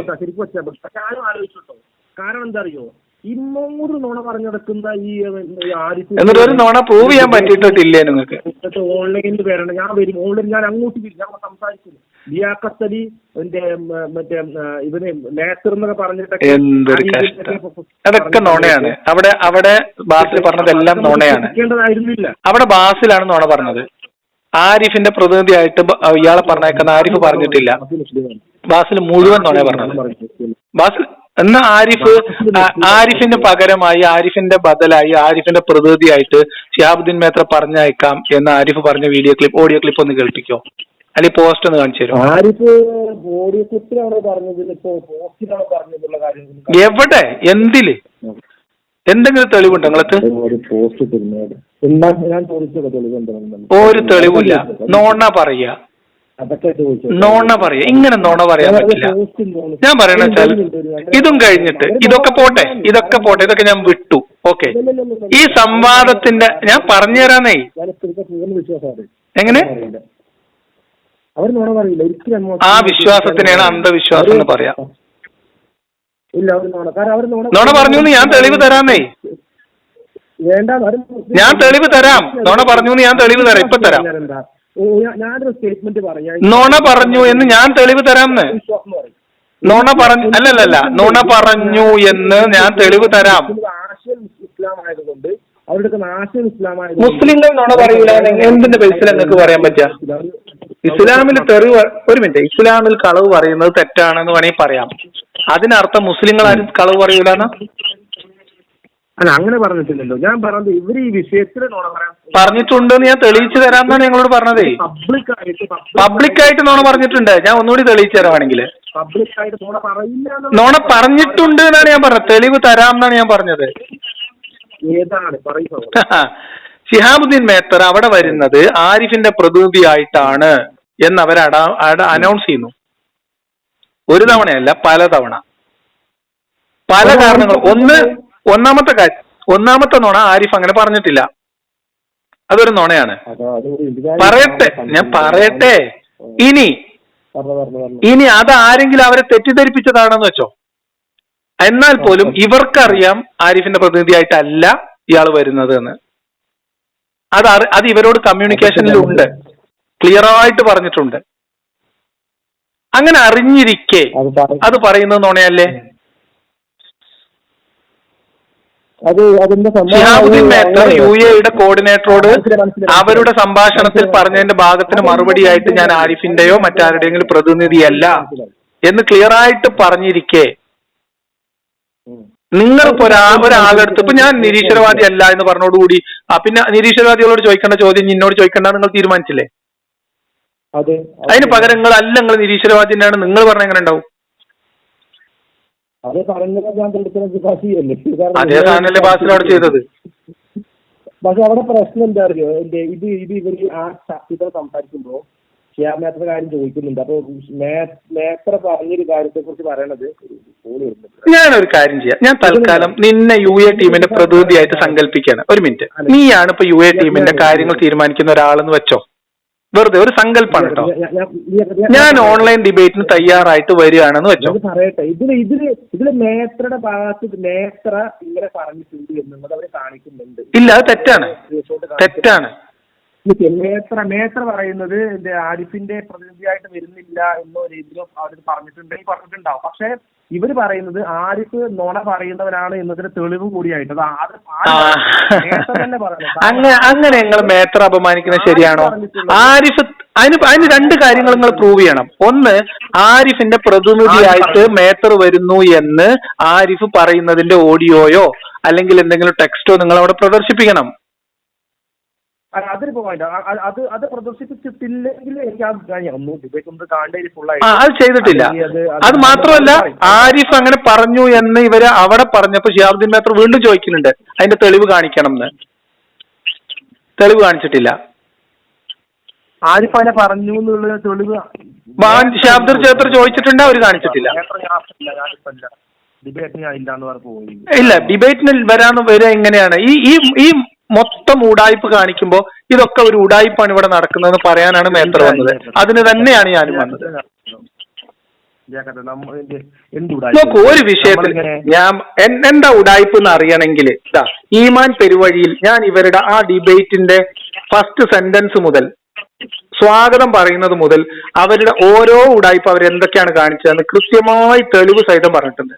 നിങ്ങൾ പോയി നോക്കോ. അത് നിങ്ങൾ നമ്മളത് കേൾക്കൂലല്ലോ. പോലും നുണ പറയില്ല എന്ന് മാത്രം വിശ്വസിച്ച് നടക്കുകയാണെങ്കിൽ നടന്നോളി.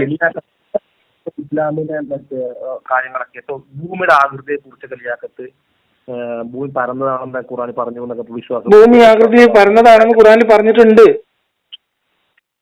ഖുർആനിൽ മാത്രമല്ല തഫ്സീറിലുണ്ട്. അതൊക്കെ നമ്മൾ തഫ്സീറിലുണ്ട്. ഇനി ഞാൻ പറയണത് ഇതൊന്നും എന്റെ ഡിബേറ്റ് ടോപ്പിക്കും അല്ല, ഇതൊന്നും എന്റെ വിഷയവുമല്ല.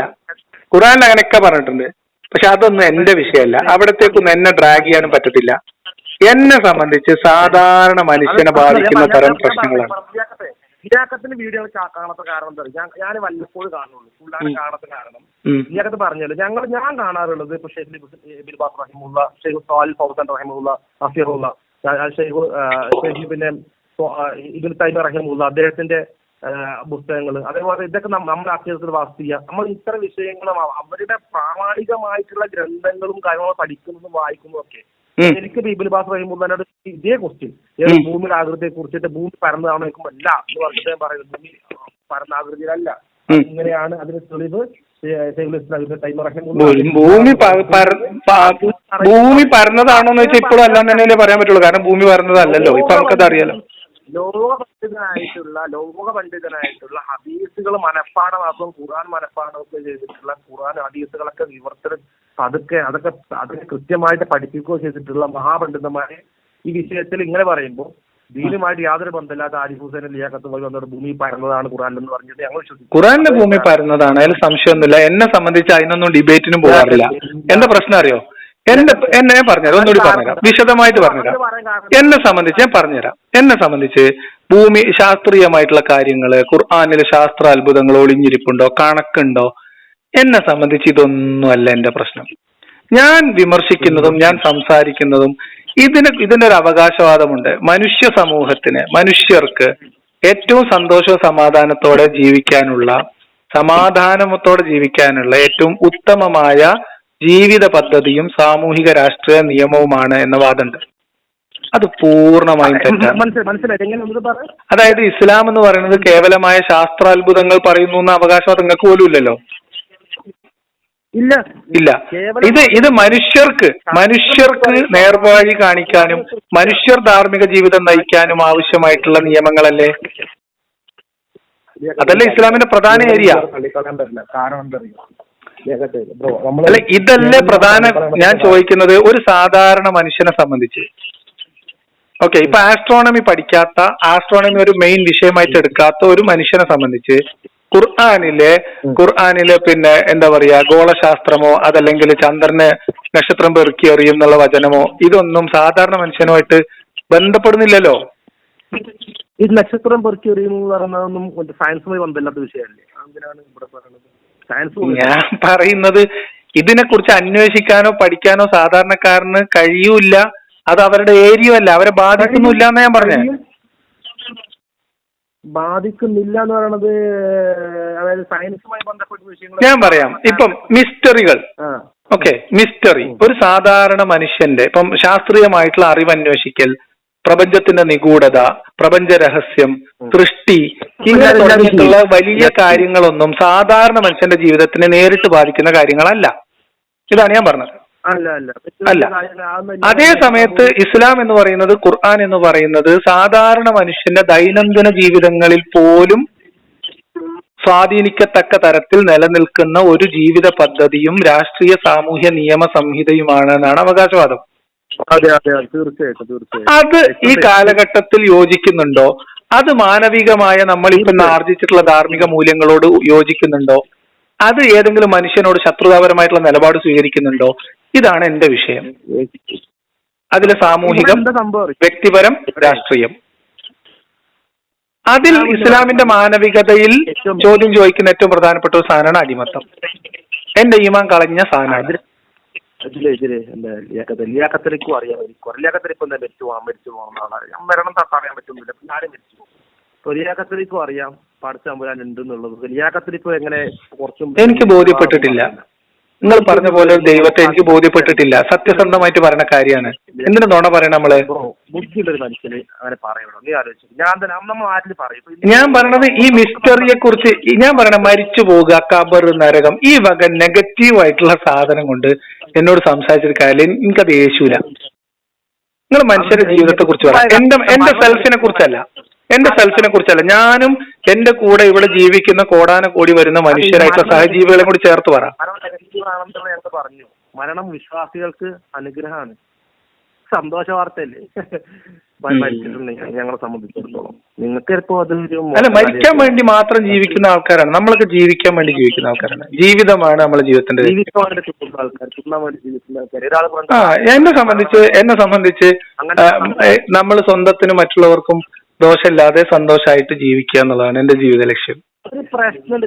നമുക്കതിനെ പറയാന്നുള്ളതല്ല. അത് ഈ സാധനത്തിനൊന്നും കൃത്യമായിട്ട് രേഖകൾ, പഠനങ്ങൾ, കൃത്യമായിട്ടുള്ള നന്മയും തിന്മ വേർതിരുത്താനൊന്നും സാധിക്കില്ല.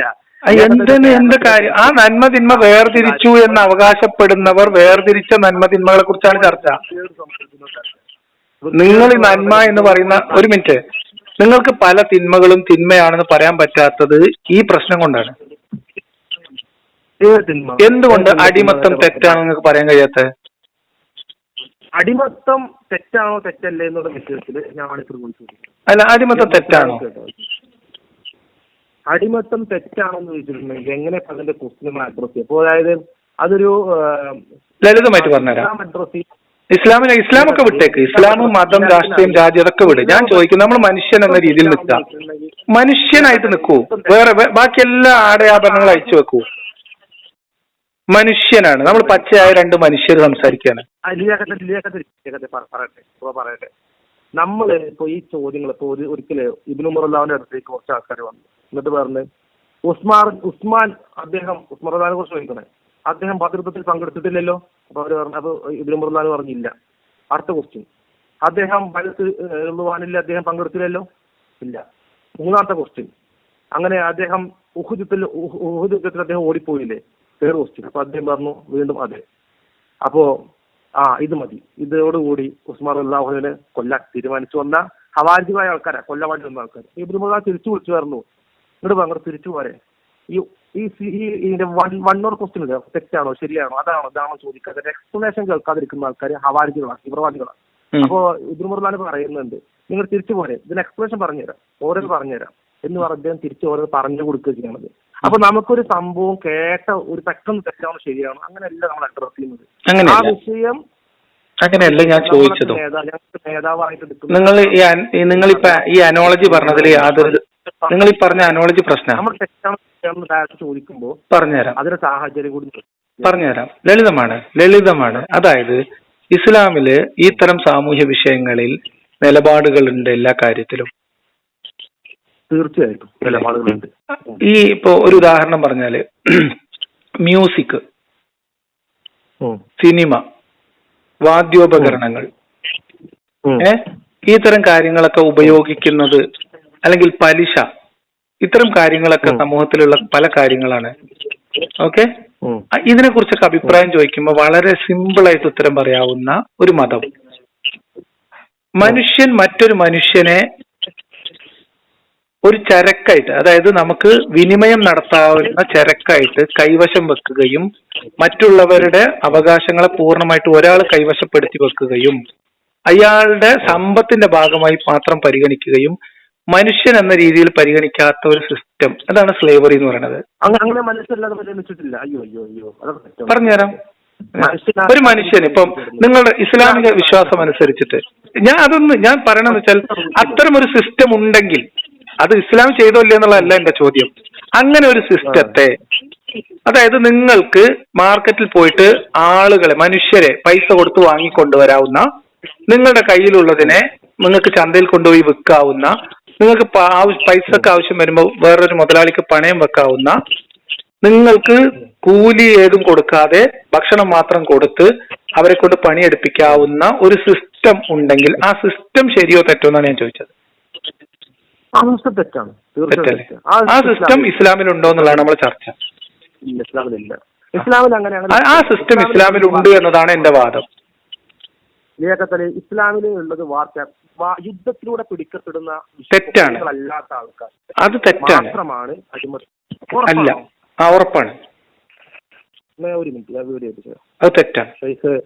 അസീമുൽ ഹക്കീം അദ്ദേഹത്തിന്റെ അസീമുൽ ഹക്കീം പറയണതല്ല. അസീമുൽ ഹക്കീം പറയണത് തീവ്രവാദം ഇസ്ലാം കാര്യങ്ങൾ പെട്ടതാണ്. നമുക്ക് നിങ്ങൾ എടുക്കുമോ?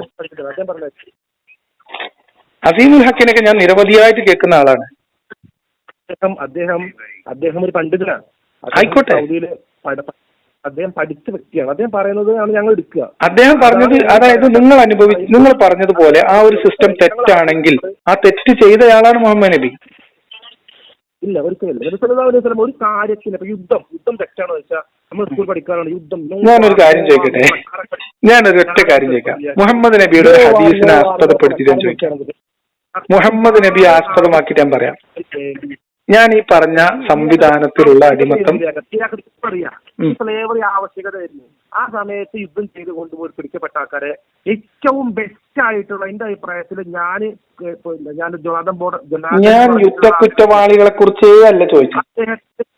കൃത്യമായി പറഞ്ഞ ഏറ്റവും ബെസ്റ്റ് ആയിട്ടുള്ള മെത്തേഡ് എന്ന് പറയുന്നത് അവരെ ലേബർ ആയിട്ട് യൂസ് ചെയ്യുക എന്നുള്ളതാണ്. അതിന് കാരണം എന്ന് പറയണമെങ്കിൽ ആ ഗവൺമെന്റിന് അതിൽ ഇമ്പ്രൂവ്മെന്റ് ഇരിക്കും. ഇല്ലല്ല, ഞാൻ ചോദിച്ചത് വാർ പ്രിസണേഴ്സിന്റെ കാര്യമേ അല്ല സുഹൃത്തെ. അത് ഒരു ഏരിയ മാത്രമാണ്. മനസ്സിലാക്കി പറയണേ. അതായത് ഞാൻ മനസ്സിലാക്കാൻ വേണ്ടി പറഞ്ഞത്, അതിന് ഞാൻ വാർ പ്രിസണേഴ്സിന്റെ കാര്യമല്ല പറയുന്നത്. പ്രിസണേഴ്സ് ഓഫ് വാറിന്റെ കാര്യമേ അല്ല ഞാൻ പറയുന്ന അടിമത്തം എന്ന് പറയുന്നത് ഞാൻ നേരത്തെ പ്രിസ്ക്രൈബ് ചെയ്ത സിസ്റ്റമാണ്. ആ സിസ്റ്റം ഡിമോളിഷ് ചെയ്തിട്ടുണ്ടെന്നാണോ നിങ്ങളുടെ വാദം? മാത്രമേ അടിമകളാക്കി വെക്കാൻ പാടുള്ളൂ.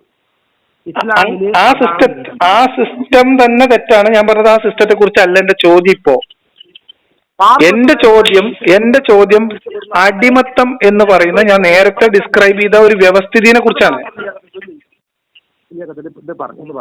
ഒന്ന് കേക്ക് സുഹൃത്ത്, സഹോദരൻ കേക്ക്. നമ്മൾ ഓരോ നാട്ടുകാരാണ്, പിന്നെ ഈ മനുഷ്യനാണ് നമ്മളൊക്കെ നാളെ മരിച്ചു പോകുന്ന ആൾക്കാർ, അത്രേ ഉള്ളൂ. ഞാൻ മരിച്ചു പോകുന്ന ആൾക്കാർ മോശം ശബ്ദം കേട്ടത് ഷാഹുൽ ഹമീദിന്റെ ശബ്ദത്തോട് ഭയങ്കര സാമ്യം തോന്നുന്നു കേട്ടോ. ഷാഹുൽ അടക്കം നമ്മൾക്കൊരു നാട്ടുകാരല്ലേ, പാലക്കാടല്ലേ. എങ്ങനെ അതില് ഷാഹുൽ ഈ ഞാനും ഷാഹുലൊക്കെ അത് വിചാരിച്ചിട്ട് ഇങ്ങനെ ശബ്ദത്തിൽ സാമ്യം ഉണ്ടാവും. എന്താ കഥ എനിക്കറിയില്ല. അപ്പൊ വിട പറ. രസമായിരുന്നു. ഞാൻ വേറെ വിഷയം പറയാം. ഇതിൽ ഞാൻ പറഞ്ഞു വരുന്നത് ഇത്ര നമ്മള് ഇവിടെ ഇസ്ലാം ചെയ്തിട്ടുള്ള ഒരു മാതൃക എന്ന് പറയുന്നത് ഞങ്ങളെ സംബന്ധിച്ചിടത്തോളം ഇസ്ലാം എല്ലാ മേഖലയിലും കൃത്യമായിട്ടുള്ള ഒരു മാർഗനിർദ്ദേശം നൽകിയിട്ടുണ്ട്. അടിമത്തം എന്ന് പറയുന്നത് സ്വന്തം നടക്കണം എന്ന് ഇസ്ലാം പറയുന്നില്ല. പക്കുറക്കമാണ് നിങ്ങൾ അടിമയെ മോചിപ്പിക്കുക എന്ന് ഖുർആൻ പറയുന്നുണ്ട്. ഒരു തിന്മ ചെയ്തിട്ട് ഇപ്പൊ എനിക്ക് നോക്കി പോകും, ഞാൻ ഒരു പെൺകുട്ടിയെ മോശമായി കരുതി, ഞാൻ പറയട്ടോ അതെന്ന് അപ്പൊ അല്ലെങ്കിൽ വേറെ ആളുടെ മോശമായി പെരുമാറി എന്തൊരു സംഭവങ്ങൾ ചെയ്തിട്ടുണ്ടെങ്കിൽ തെറ്റ് ചെയ്താലും ആ തെറ്റിന് എനിക്ക് അന്നുള്ളൊരു ഓപ്ഷനാണ് വേഗം പോയിട്ട് ആരാണ് അടിമയായിട്ടുള്ളത് അയാളെ വാങ്ങി അളവ് ഫ്രീ ആക്കി വിടുക എന്നുള്ളത്. അതോട് കൂടിയിട്ട് ആ പാപങ്ങൾ അള്ളാഹുവിനൊക്കെ സ്വീകരിക്കപ്പെടുന്ന വിശ്വാസം മുസ്ലിങ്ങൾക്കുള്ളത്. അതേപോലെ ചന്ദ്രഗ്രഹണമുള്ള സമയത്ത് സൂര്യഗ്രഹണമുള്ള സമയത്തൊക്കെ നിങ്ങൾ എന്ത് ചെയ്യുക, നിങ്ങൾ ബാനിമിഷൻ ഓഫ് സ്ലേവ്സ് എന്ന് പറഞ്ഞിട്ട് അടിമത്തത്തെ കുറിച്ചിട്ടുള്ള ബുഹാരിക്കകത്ത് കൊടുത്ത ഹദീസുകൾ കാണാൻ സാധിക്കും. നിങ്ങൾ ചന്ദ്രഗ്രഹണ സമയത്ത് സൂര്യഗ്രഹണ സമയത്ത് നിങ്ങൾ അടിമയെ മോചിപ്പിക്കുക ഇതൊന്നും വേറെ ലോകത്തൊരു മനുഷ്യൻ പറഞ്ഞിട്ടില്ല, പറഞ്ഞിട്ടില്ല. തെറ്റാണ്. അതേപോലെ അടിമത്ത മോചനം പുണ്യമായിട്ടും സന്തോഷ സമയങ്ങളിലും അതിനു മുമ്പ് സംഭവിച്ചിട്ടുണ്ട്. പുണ്യം കിട്ടും എന്ന വിശ്വാസം മുഹമ്മദ് ജീവിച്ച സമൂഹത്തിലുണ്ടായിരുന്നു. അല്ല ആയിക്കോട്ടെ, ഞാൻ പറയണേ. അല്ല മുഹമ്മദ് നബി മാത്രം പറഞ്ഞതല്ല എന്ന് ഞാൻ പറയുന്നത് അറിവിലേക്ക് പറഞ്ഞേ ഉള്ളൂ. അതിനു മുമ്പ് വേറെ ആരും പറഞ്ഞിട്ടുണ്ടെങ്കിൽ വളരെ നല്ലത് അങ്ങനെ പറഞ്ഞ. കാരണം പ്രവാചകന്മാരെ മുമ്പ് വന്നിട്ടുണ്ട്, അവരുടെ ഭാഷ അവരുടെ കാര്യങ്ങൾ നിലനിന്നിട്ടുണ്ടാവും, തീർച്ചയായിട്ടും ഉണ്ടാവും. എനിക്കത് വിഷയമൊന്നുമില്ല. ഞാൻ എന്റെ അറിവിൽ നബി സല്ലല്ലാഹു അലൈഹി വസല്ലം അവിടെ പറയുന്നത് ഞാൻ ഞെട്ടിപ്പോയി. ചന്ദ്രഗ്രഹണ സമയത്ത് സൂര്യഗ്രഹണ സമയത്ത് കടിഞ്ഞൊക്കെ പ്രവാചകൻ പറഞ്ഞു. എനിക്ക് ആ സമയത്ത് ഭയങ്കര എക്സൈറ്റഡ് ആയി. സമയത്ത് നബി സല്ലല്ലാഹു അലൈഹി വസല്ലം അവിടെ അടിമയെ നിങ്ങൾ അവിടെ വരുന്നത് ഈ ഒരു യുദ്ധ സമയത്ത് പിടിക്കപ്പെടുന്ന ആൾക്കാർ, അവർ നമ്മളെ കൊല്ലാൻ വരുന്ന ആൾക്കാർ, അവർ നമ്മൾ ശത്രുക്കളാണ്. അവരെ കൊണ്ടുവന്നിട്ട് അവരെ കൊന്നു. അങ്ങനെയൊന്നും അല്ല സുഹൃത്തെ. നമ്മൾ എന്താ പറയാ, എന്റെ പ്രശ്നം എന്താ പറയാ, എന്തുകൊണ്ട് ഇടപെടുന്നത് പറഞ്ഞുതരാം. എനിക്ക് മനുഷ്യരെ കുറിച്ച് ഇങ്ങനെ പറയുന്നത് എനിക്ക് അസഹനീയമാണ്. കാരണം നിങ്ങൾ ഈ പറഞ്ഞ രീതിയിലല്ല കാര്യം. ഇത് എത്രയോ തവണ. ഇപ്പൊ ഞാനൊരു ഉദാഹരണം പറയാം. ഞാൻ എന്റെ ഇസ്ലാം മത വിശ്വാസം നഷ്ടപ്പെട്ട സമയത്ത് എന്റെ ഒരു സുഹൃത്ത്, എന്റെ ആത്മാർത്ഥ സുഹൃത്താണ്, ജാബിർ എന്നാണ് ആളുടെ പേര്. പറയട്ടെ, ഒരു അനുഭവം പറഞ്ഞുതരാണ്. ഈ സുഹൃത്ത് എന്നെ വിളിച്ചിട്ട് പറഞ്ഞു, എടാ എനിക്ക് ഭയങ്കര വിഷമമുണ്ട് നീ ഇങ്ങനെ പോകുന്നതില്. അപ്പം അവർ ആത്മാർത്ഥമായിട്ട് സ്നേഹത്തോടെ വിളിച്ച് പറയുന്നതാണ്. അപ്പൊ എനിക്ക് അവനെ ബോധ്യപ്പെടുത്താനൊന്നും കഴിയില്ല. അപ്പം അവൻ എന്നോട് പറഞ്ഞത്, നിനക്ക് എന്ത് സംശയം ഉണ്ടെങ്കിലും ഞാൻ ക്ലിയർ ചെയ്ത് തരാന്ന് പറഞ്ഞിട്ട് ഒരു ബാക്കവി ഉസ്താദിന് ഒരു വാട്സപ്പ് ഗ്രൂപ്പ് ഉണ്ടാക്കി. ഞാൻ ഈ കാര്യങ്ങൾ ചോദിച്ചു. അപ്പൊ ഉസ്താദ് പറഞ്ഞത്, ഞാൻ ചോദിച്ച ചോദ്യങ്ങൾക്കൊക്കെ മറുപടി പറഞ്ഞു. ആദ്യം എന്നോട് പറഞ്ഞു ഇസ്ലാമിൽ അടിമത്തില്ല എന്നാണ്.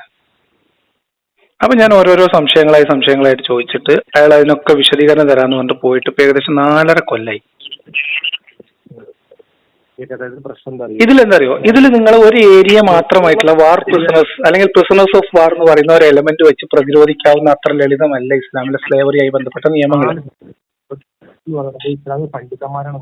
അത് ഇപ്പൊ പറയുന്നതാണ്, അതുകൊണ്ട് കാര്യമില്ല.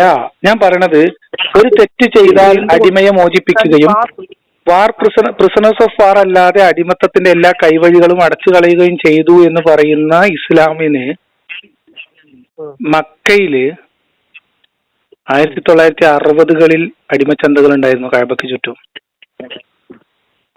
എന്നാണ് മറ്റേ സൗദി ഗവൺമെന്റ് ഇതായത്? സൗദി ഗവൺമെന്റ് എന്നാണ് മറ്റേ രൂപീകരിക്കപ്പെട്ടത്? എങ്ങനെ? സൗദി അറേബ്യ രാജ്യം എന്നാ രൂപീകരിക്കപ്പെട്ടത്? സൗദി അറേബ്യ കുറച്ചായിട്ട്, അതിന്റെ ഒരു 17-ാം നൂറ്റാണ്ടില് 18-ാം നൂറ്റാണ്ടില്. ഞാൻ ചോദിക്കുന്നത് 20-ാം നൂറ്റാണ്ടത്തെ കാര്യമാണ്. അതെ, ഞാൻ ചോദിക്കുന്നു സൗദി അറേബ്യ 17-ാം നൂറ്റാണ്ടില് 17-ാ 18-ലായിരിക്കും. 1932 സൗദി ഇന്ന് കാണുന്ന സൗദി അറേബ്യ അല്ലേ? ഇസ്ലാമിക ഖിലാഫത്ത് അതിന് മുമ്പില്ലേ?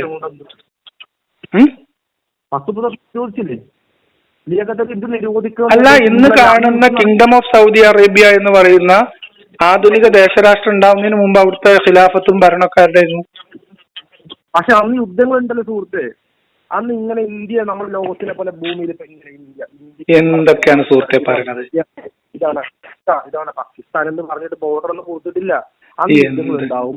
അന്ന് സർവ്വസാധാരണമായി ഞാൻ നിങ്ങളോട് ചോദിക്കുന്നത്, ഇന്നത്തെ ഹുക്കും എന്താ? ഞാൻ ചോദിക്കാം, യുദ്ധ തടവുകാരല്ലാത്ത ഇനി ഇസ്ലാമിനെ സംബന്ധിച്ചിടത്തോളം അടിമത്തം എന്ന് പറഞ്ഞ വിഷയം ഇനി പുതുതായിട്ട് ഒരാൾ അടിമയാക്കാൻ ഇസ്ലാമിന് അനുവാദമല്ല, ഒരു തരത്തിൽ അനുവാദമല്ല.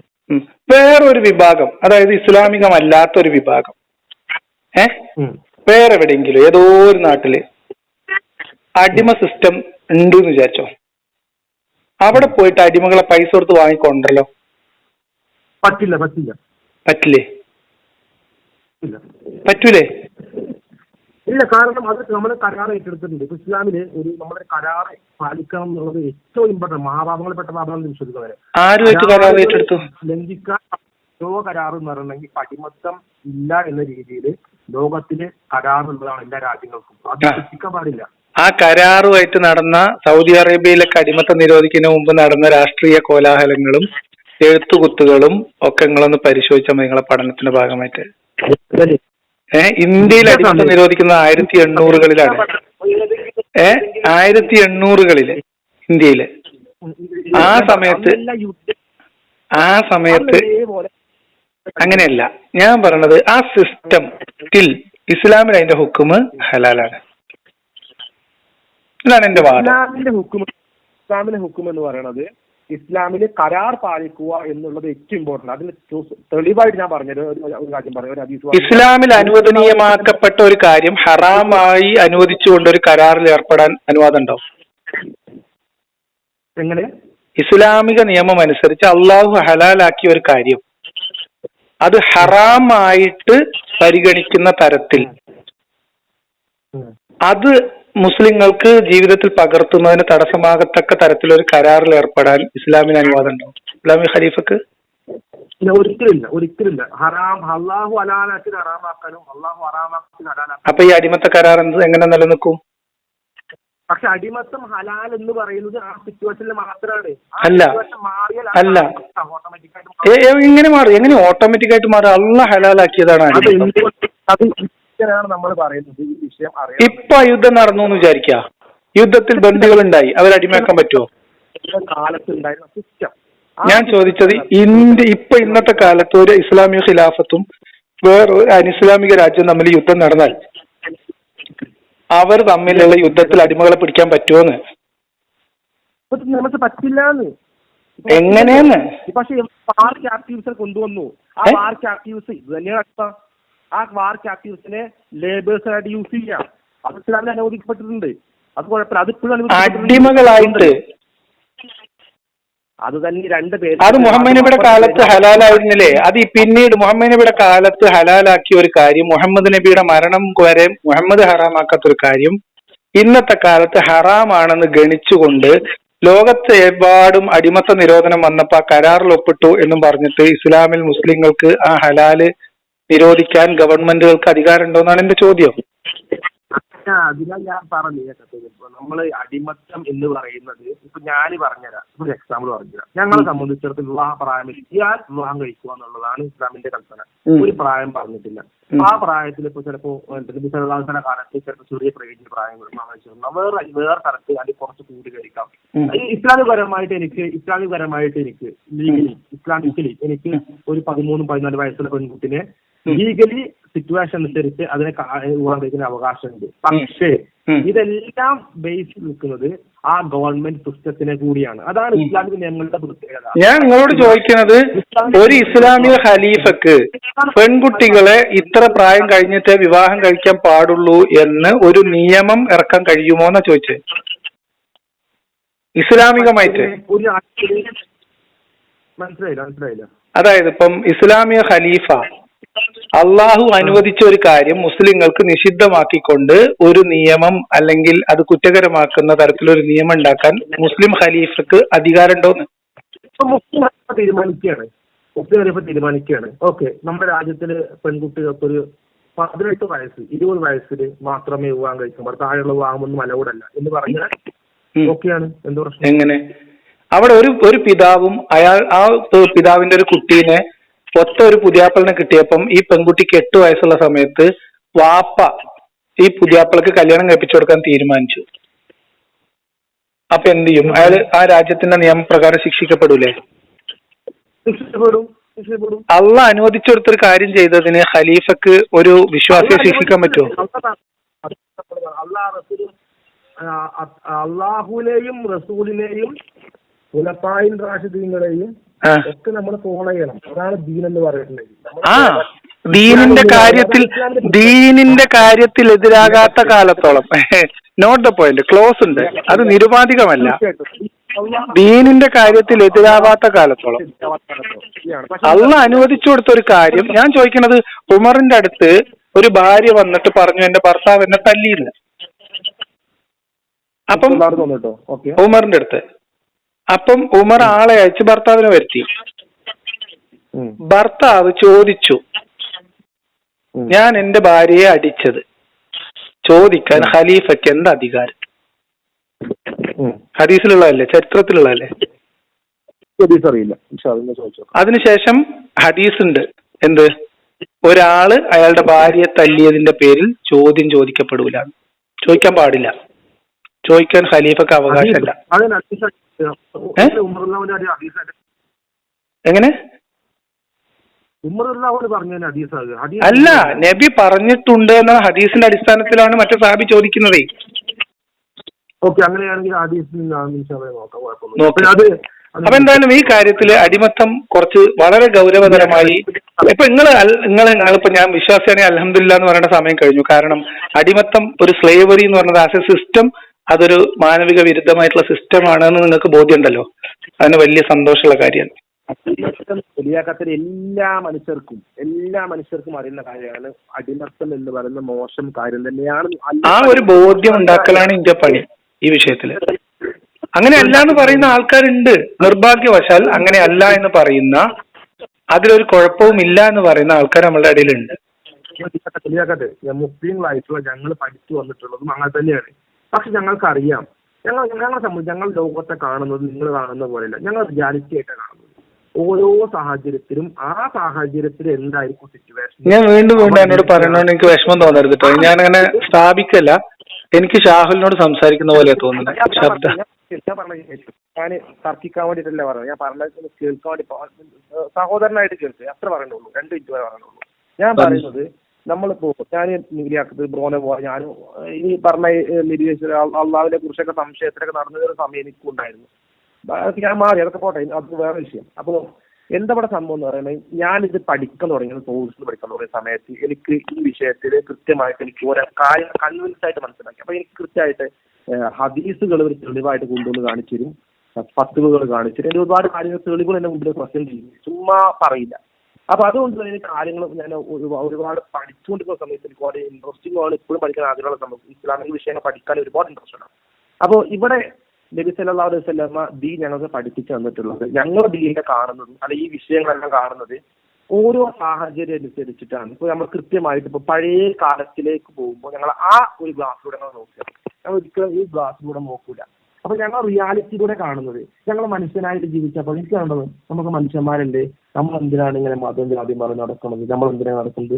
പക്ഷെ എന്തിനാണ് മതം എന്ന രീതിയിൽ നോക്കിയ സമയത്താണ് മതത്തിന്റെ ആവശ്യകത മനസ്സിലായത്. ഇതിനാണ് എനിക്ക് മതത്തിന്റെ ആവശ്യം. ഓക്കെ, ഞാൻ എന്തോരം തെറ്റ് ചെയ്യുന്ന ആളെന്നറിയോ, ഞാൻ എന്തോരം തെറ്റ് ചെയ്യാൻ ആഗ്രഹിക്കുന്ന ആളെ തികച്ചൊരിക്കലും നമുക്ക് ഇഷ്ടമുള്ള കാര്യമാണ്. പക്ഷെ ഞാൻ വിളിക്കില്ല, ഞാൻ വിളിക്കാത്ത അതിനോട് ഒരാൾ പറഞ്ഞ് നീ അള്ളാഹുവിന് വേണ്ടിയിട്ട് നീ തികച്ചൽ ഉപയോഗിച്ചാൽ എനിക്ക് അള്ളാഹുവിന് പുണ്യം കിട്ടും. ഞാൻ ആ സമയത്ത് സ്പോട്ടിൽ നിർത്തിയാണ്, അള്ളാഹു ആ തൃപ്തി നിർത്തി. കാരണം എനിക്ക് അള്ളാഹു തൃപ്തിക്ക് വേണ്ടി ചെയ്താണ്.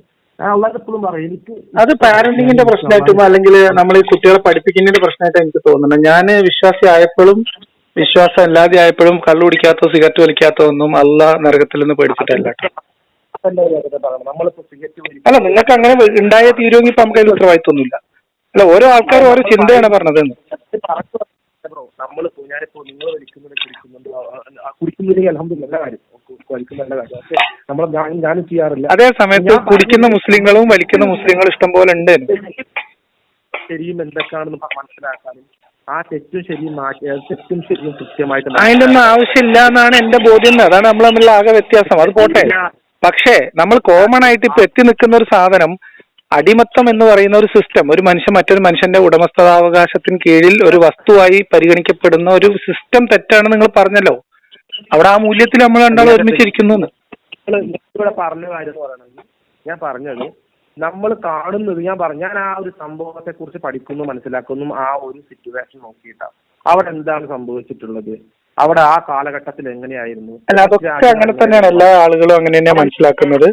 കാലഘട്ടവും സാഹചര്യമൊക്കെ പ്രധാനമാണെന്ന് തന്നെയാണ് എന്റെയും വാദം. എന്തായാലും ഞാനേ മക്കളെ സ്കൂളിൽ നിന്ന് കൊണ്ടുവരാൻ സമയമായി. വേഗം കയറിയിട്ട് നിമിഷാസിന്റെ വിവാഹത്തെ കുറിച്ച് ഒറ്റയടിക്കടെ വിമർശിക്കുക. ഇങ്ങനെ അവിടെ എന്തായാലും സാഹചര്യം നോക്കാം. അതേപോലെ തന്നെ യുദ്ധത്തെ കുറിച്ചിട്ട് ഒറ്റയടിക്കടെ വിമർശിക്കുക. ഇതെല്ലാം അങ്ങനെ തന്നെ. അല്ലല്ല, ഞാൻ അങ്ങനെയല്ല. ഞാൻ ഇതിന്റെ അന്നത്തെ സാഹചര്യവും ഇന്ന് അതെങ്ങനെയാണ് മനുഷ്യരുടെ ജീവിതത്തിലും ചിന്താഗതിയിലും അവരുടെ മൂല്യബോധത്തിലും പ്രതിഫലിക്കുന്നതെന്നും കൂടി നോക്കിയിട്ടാണ് വിമർശിക്കാറുള്ളത്. ഈ രണ്ട് എലമെന്റും പരിഗണിച്ചിട്ടാണ് ഞാൻ മതവിമർശനം നടത്തുന്നത്. ഇപ്പോഴും യുദ്ധം ചെയ്തിട്ടുണ്ടെങ്കിൽ അവരെ പിടിച്ചുകൊണ്ട് പോയിട്ട് ഫോഴ്സ് ലേബർ ചെയ്യിപ്പിക്കാം എന്നുള്ളത്, ഫോഴ്സ് ലേബർ ചെയ്യിപ്പിക്കാൻ പറ്റുന്നത് പോലും തെറ്റാണ്. അത് തെറ്റാണ്. അത് തെറ്റാണെന്ന് മാത്രമല്ല, അതില് ഒരുപാട് നിയമങ്ങൾ, അന്താരാഷ്ട്ര നിയമങ്ങൾ നിലവിലുണ്ട്. എന്റെ മനസ്സിലാക്കലില് ഒട്ടുമിക്ക അറേബ്യൻ രാജ്യങ്ങൾ, ഇസ്ലാമിക രാജ്യങ്ങളൊക്കെ ജനീവ കൺവെൻഷൻ അംഗീകരിച്ചിട്ടുണ്ടെന്നാണ്. പാകിസ്ഥാനിൽ കുറച്ച് ആൾക്കാർ വന്നിട്ട് ഇന്ത്യനെ ആക്രമിക്കാൻ വേണ്ടി വന്നുകൊണ്ടിരിച്ചു. അപ്പൊ അവർ വന്ന് ആക്രമിച്ചിട്ട് നമ്മള് അവരെ കൊണ്ടുപോയി അറസ്റ്റ് ചെയ്ത് കൊണ്ടുപോയി. അപ്പൊ നമ്മൾ അവരെ ജയിലിടാൻ തീരുമാനിച്ചു. അപ്പൊ അവർ നമ്മളിങ്ങനെ പറഞ്ഞു ഗോവിന്ദ് സ്വാമിക്ക് തിന്നാൻ കൊടുത്തു. അതൊക്കെ വേറെ വിഷയമാണ് സുഹൃത്തെ. അതും സ്ലേവറിയായിട്ട് ഡയറക്റ്റ് ബന്ധമുള്ള സാധനമല്ല. ഞാൻ പറഞ്ഞുതരാം. ഇതൊക്കെയാണ് നമ്മൾ പൊതുസമൂഹത്തിന്റെ ഇടയിൽ ചർച്ചയ്ക്ക് വെക്കുന്നതും. ഇതിൽ ഭയങ്കരമായിട്ടുള്ള ഇതിൽ ജനാധിപത്യ രീതിയിലുള്ള ചർച്ചകൾ നടക്കട്ടെ, ആളുകളുടെ അവബോധം ഉണ്ടാവട്ടെ, തെറ്റിദ്ധാരണകൾ മാറട്ടെ എല്ലാവരുടെയും. ലിയാഖത്തിന്റെ പ്രശ്നം എന്താ പറയുക? ലിയാഖത്തിന്റെ പ്രശ്നം എന്താ? ലിയാഖത്ത് ഇസ്ലാമിനെ നേരാക്കാൻ, ഇസ്ലാമിക വിഷയങ്ങള് മറ്റൊക്കെ മനസ്സിലാവാനോ, അല്ലെങ്കിൽ ഇപ്പോ ഓക്കെ ഇങ്ങനെ പ്രശ്നങ്ങളെ കാണുന്നുണ്ട് എന്നുള്ളതൊക്കെ ഒരു നല്ല ബോധത്തോടു കൂടിയാണ് ചെയ്യുന്നത് എന്നൊക്കെ പറയുന്നുണ്ടെങ്കിലും ഇതൊക്കെ എടുത്ത് ഉപയോഗിക്കുന്നത് ലിയാഖത്തിന്റെ മൊത്തം കാര്യങ്ങളൊക്കെ യൂസ് ചെയ്യുന്നതും എല്ലാം ചെയ്യുന്നത് ഈ പറഞ്ഞ സംഘപരിവാറിന്റെ ആൾക്കാരൊക്കെ. സംഘപരിവാർ എല്ലാവർക്കും യൂസ് ചെയ്യും. സംഘപരിവാർ പിന്നെ ഈ മുജാഹിദ് വാലിശേന്റെ ഉപയോഗിക്കും, സിംസാർ ലക്കിന്റെ ഉപയോഗിക്കും. സംഘപരിവാർ പല ആൾക്കാരും എന്റെ വീഡിയോ എടുത്തിട്ട് പറയുന്നത് ഞാൻ സുഡാപ്പിയാണ്, ഇപ്പോഴും അവന്റെ ഉള്ളിൽ ഒരു ജിഹാദി ഉറങ്ങിക്കിടപ്പുണ്ടെന്നാണ്. അല്ല, വിളിക്കുന്ന ആൾക്കാരുണ്ട്. ഇപ്പൊ നമ്മുടെ അനിൽകുമാർ അയ്യപ്പനോ എന്തോ ഒരു ചങ്ങായില്ലേ, എന്താ അനിൽ കൊടിത്തോട്ടം പറഞ്ഞത് 2-3 കൊല്ലം മുമ്പ് പറഞ്ഞത്, ഒറ്റ കൊല്ലം കൊണ്ട് ലിയാഖത്ത് തിരിച്ചു പോകുന്നത് നോക്കിക്കോ, അവന്റെ ഉള്ളിൽ ഇപ്പോഴും ഒരു സുഡാപ്പി ഉറങ്ങി കിടക്കുന്നുണ്ടായിരുന്നു.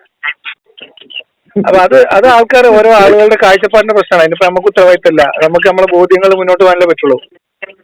Anyway, thank you. നമുക്ക് ഇനി സംസാരിക്കാം. ഞാന് കുട്ടികളെ കൊണ്ടുവരാൻ വേണ്ടിട്ടേ പോണം. ഇല്ല, പിന്നെ ബ്രോന് പറയാനുള്ളത് എന്തായാലും നമ്മളൊക്കെ ഒന്ന് പറ്റെങ്കിൽ വിശ്വാസപരമായ കാര്യങ്ങളൊക്കെ ഒന്ന് പഠിച്ചിട്ട് ഇൻഷാ അല്ലാഹു ഹിദായത്ത് നൽകുകയാണെങ്കിൽ, അല്ലാഹ് വരികയാണെങ്കിലേ പറ്റുള്ളൂ. നിങ്ങൾ പ്രാർത്ഥിക്കുക. നിങ്ങൾ എനിക്ക് ഹിദായത്ത് തരാൻ വേണ്ടി നിങ്ങൾ അല്ലാഹുവിനോട് പ്രാർത്ഥിക്കുക. അല്ലാഹ് തരികയാണെങ്കിലേ പിന്നെ നിങ്ങൾക്ക് കിട്ടുള്ളൂ. പണ്ഡിതനോട് ചോദിച്ചിട്ടുണ്ട് എന്തുകൊണ്ട് അല്ലാഹു ഹിദായത്ത് എന്ന് പറയുന്നത് എന്ന് പറയാം. അപ്പൊ പറഞ്ഞാൽ അത് ആ ക്വാളിറ്റി വേണം, അതിനനുസരിച്ചുള്ള ക്വാളിറ്റിയുടെ ഉള്ള ഒരു ഗിഫ്റ്റ് പോലെയാണത്. ഞാൻ ഗിഫ്റ്റ് അല്ലല്ലോ, ക്വാളിറ്റി നോക്കിയിട്ട്. ഇതൊക്കെ അള്ളാന്റെ ഔദാര്യമാണ്. ഞാൻ കേട്ടെ, ഈ വിശ്വാസികൾ ഇടക്കിടക്ക് പറയുന്ന സാധനം ഈ ഔദാര്യം എന്നുള്ള വാക്ക് അള്ളാഹുവിന്റെ ഔദാര്യമായിട്ടാണ് ഞാൻ മനസ്സിലാക്കുന്നത്. ക്വാളിറ്റി ഉള്ളവർക്ക് എല്ലാവർക്കും കൊടുത്തോളം നിർബന്ധമൊന്നുമില്ല. അള്ളാഹുവിന് അതിൽ ഡിസ്ക്രിപ്ഷൻ ഉണ്ട് അല്ലേ? അള്ളാഹുവിന് അതിൽ ഡിസ്ക്രിപ്ഷൻ എന്താ പറയാ? നമ്മള് ഭൂമിയിൽ ജനിച്ചു വീണ സമയത്ത് നമ്മളൊന്നുമല്ല, നമ്മളിപ്പോഴും ഒന്നുമല്ല. ആയിക്കോട്ടെ, അതൊന്നും കുഴപ്പമില്ല, അതൊന്നും കുഴപ്പമില്ല. എന്തായാലും ശരി, ഞാൻ നമ്മൾ ഇതെല്ലാം സംസാരിച്ചില്ല, സമയം ഒരുപാടായി. ശരി ശരി, ഓക്കെ.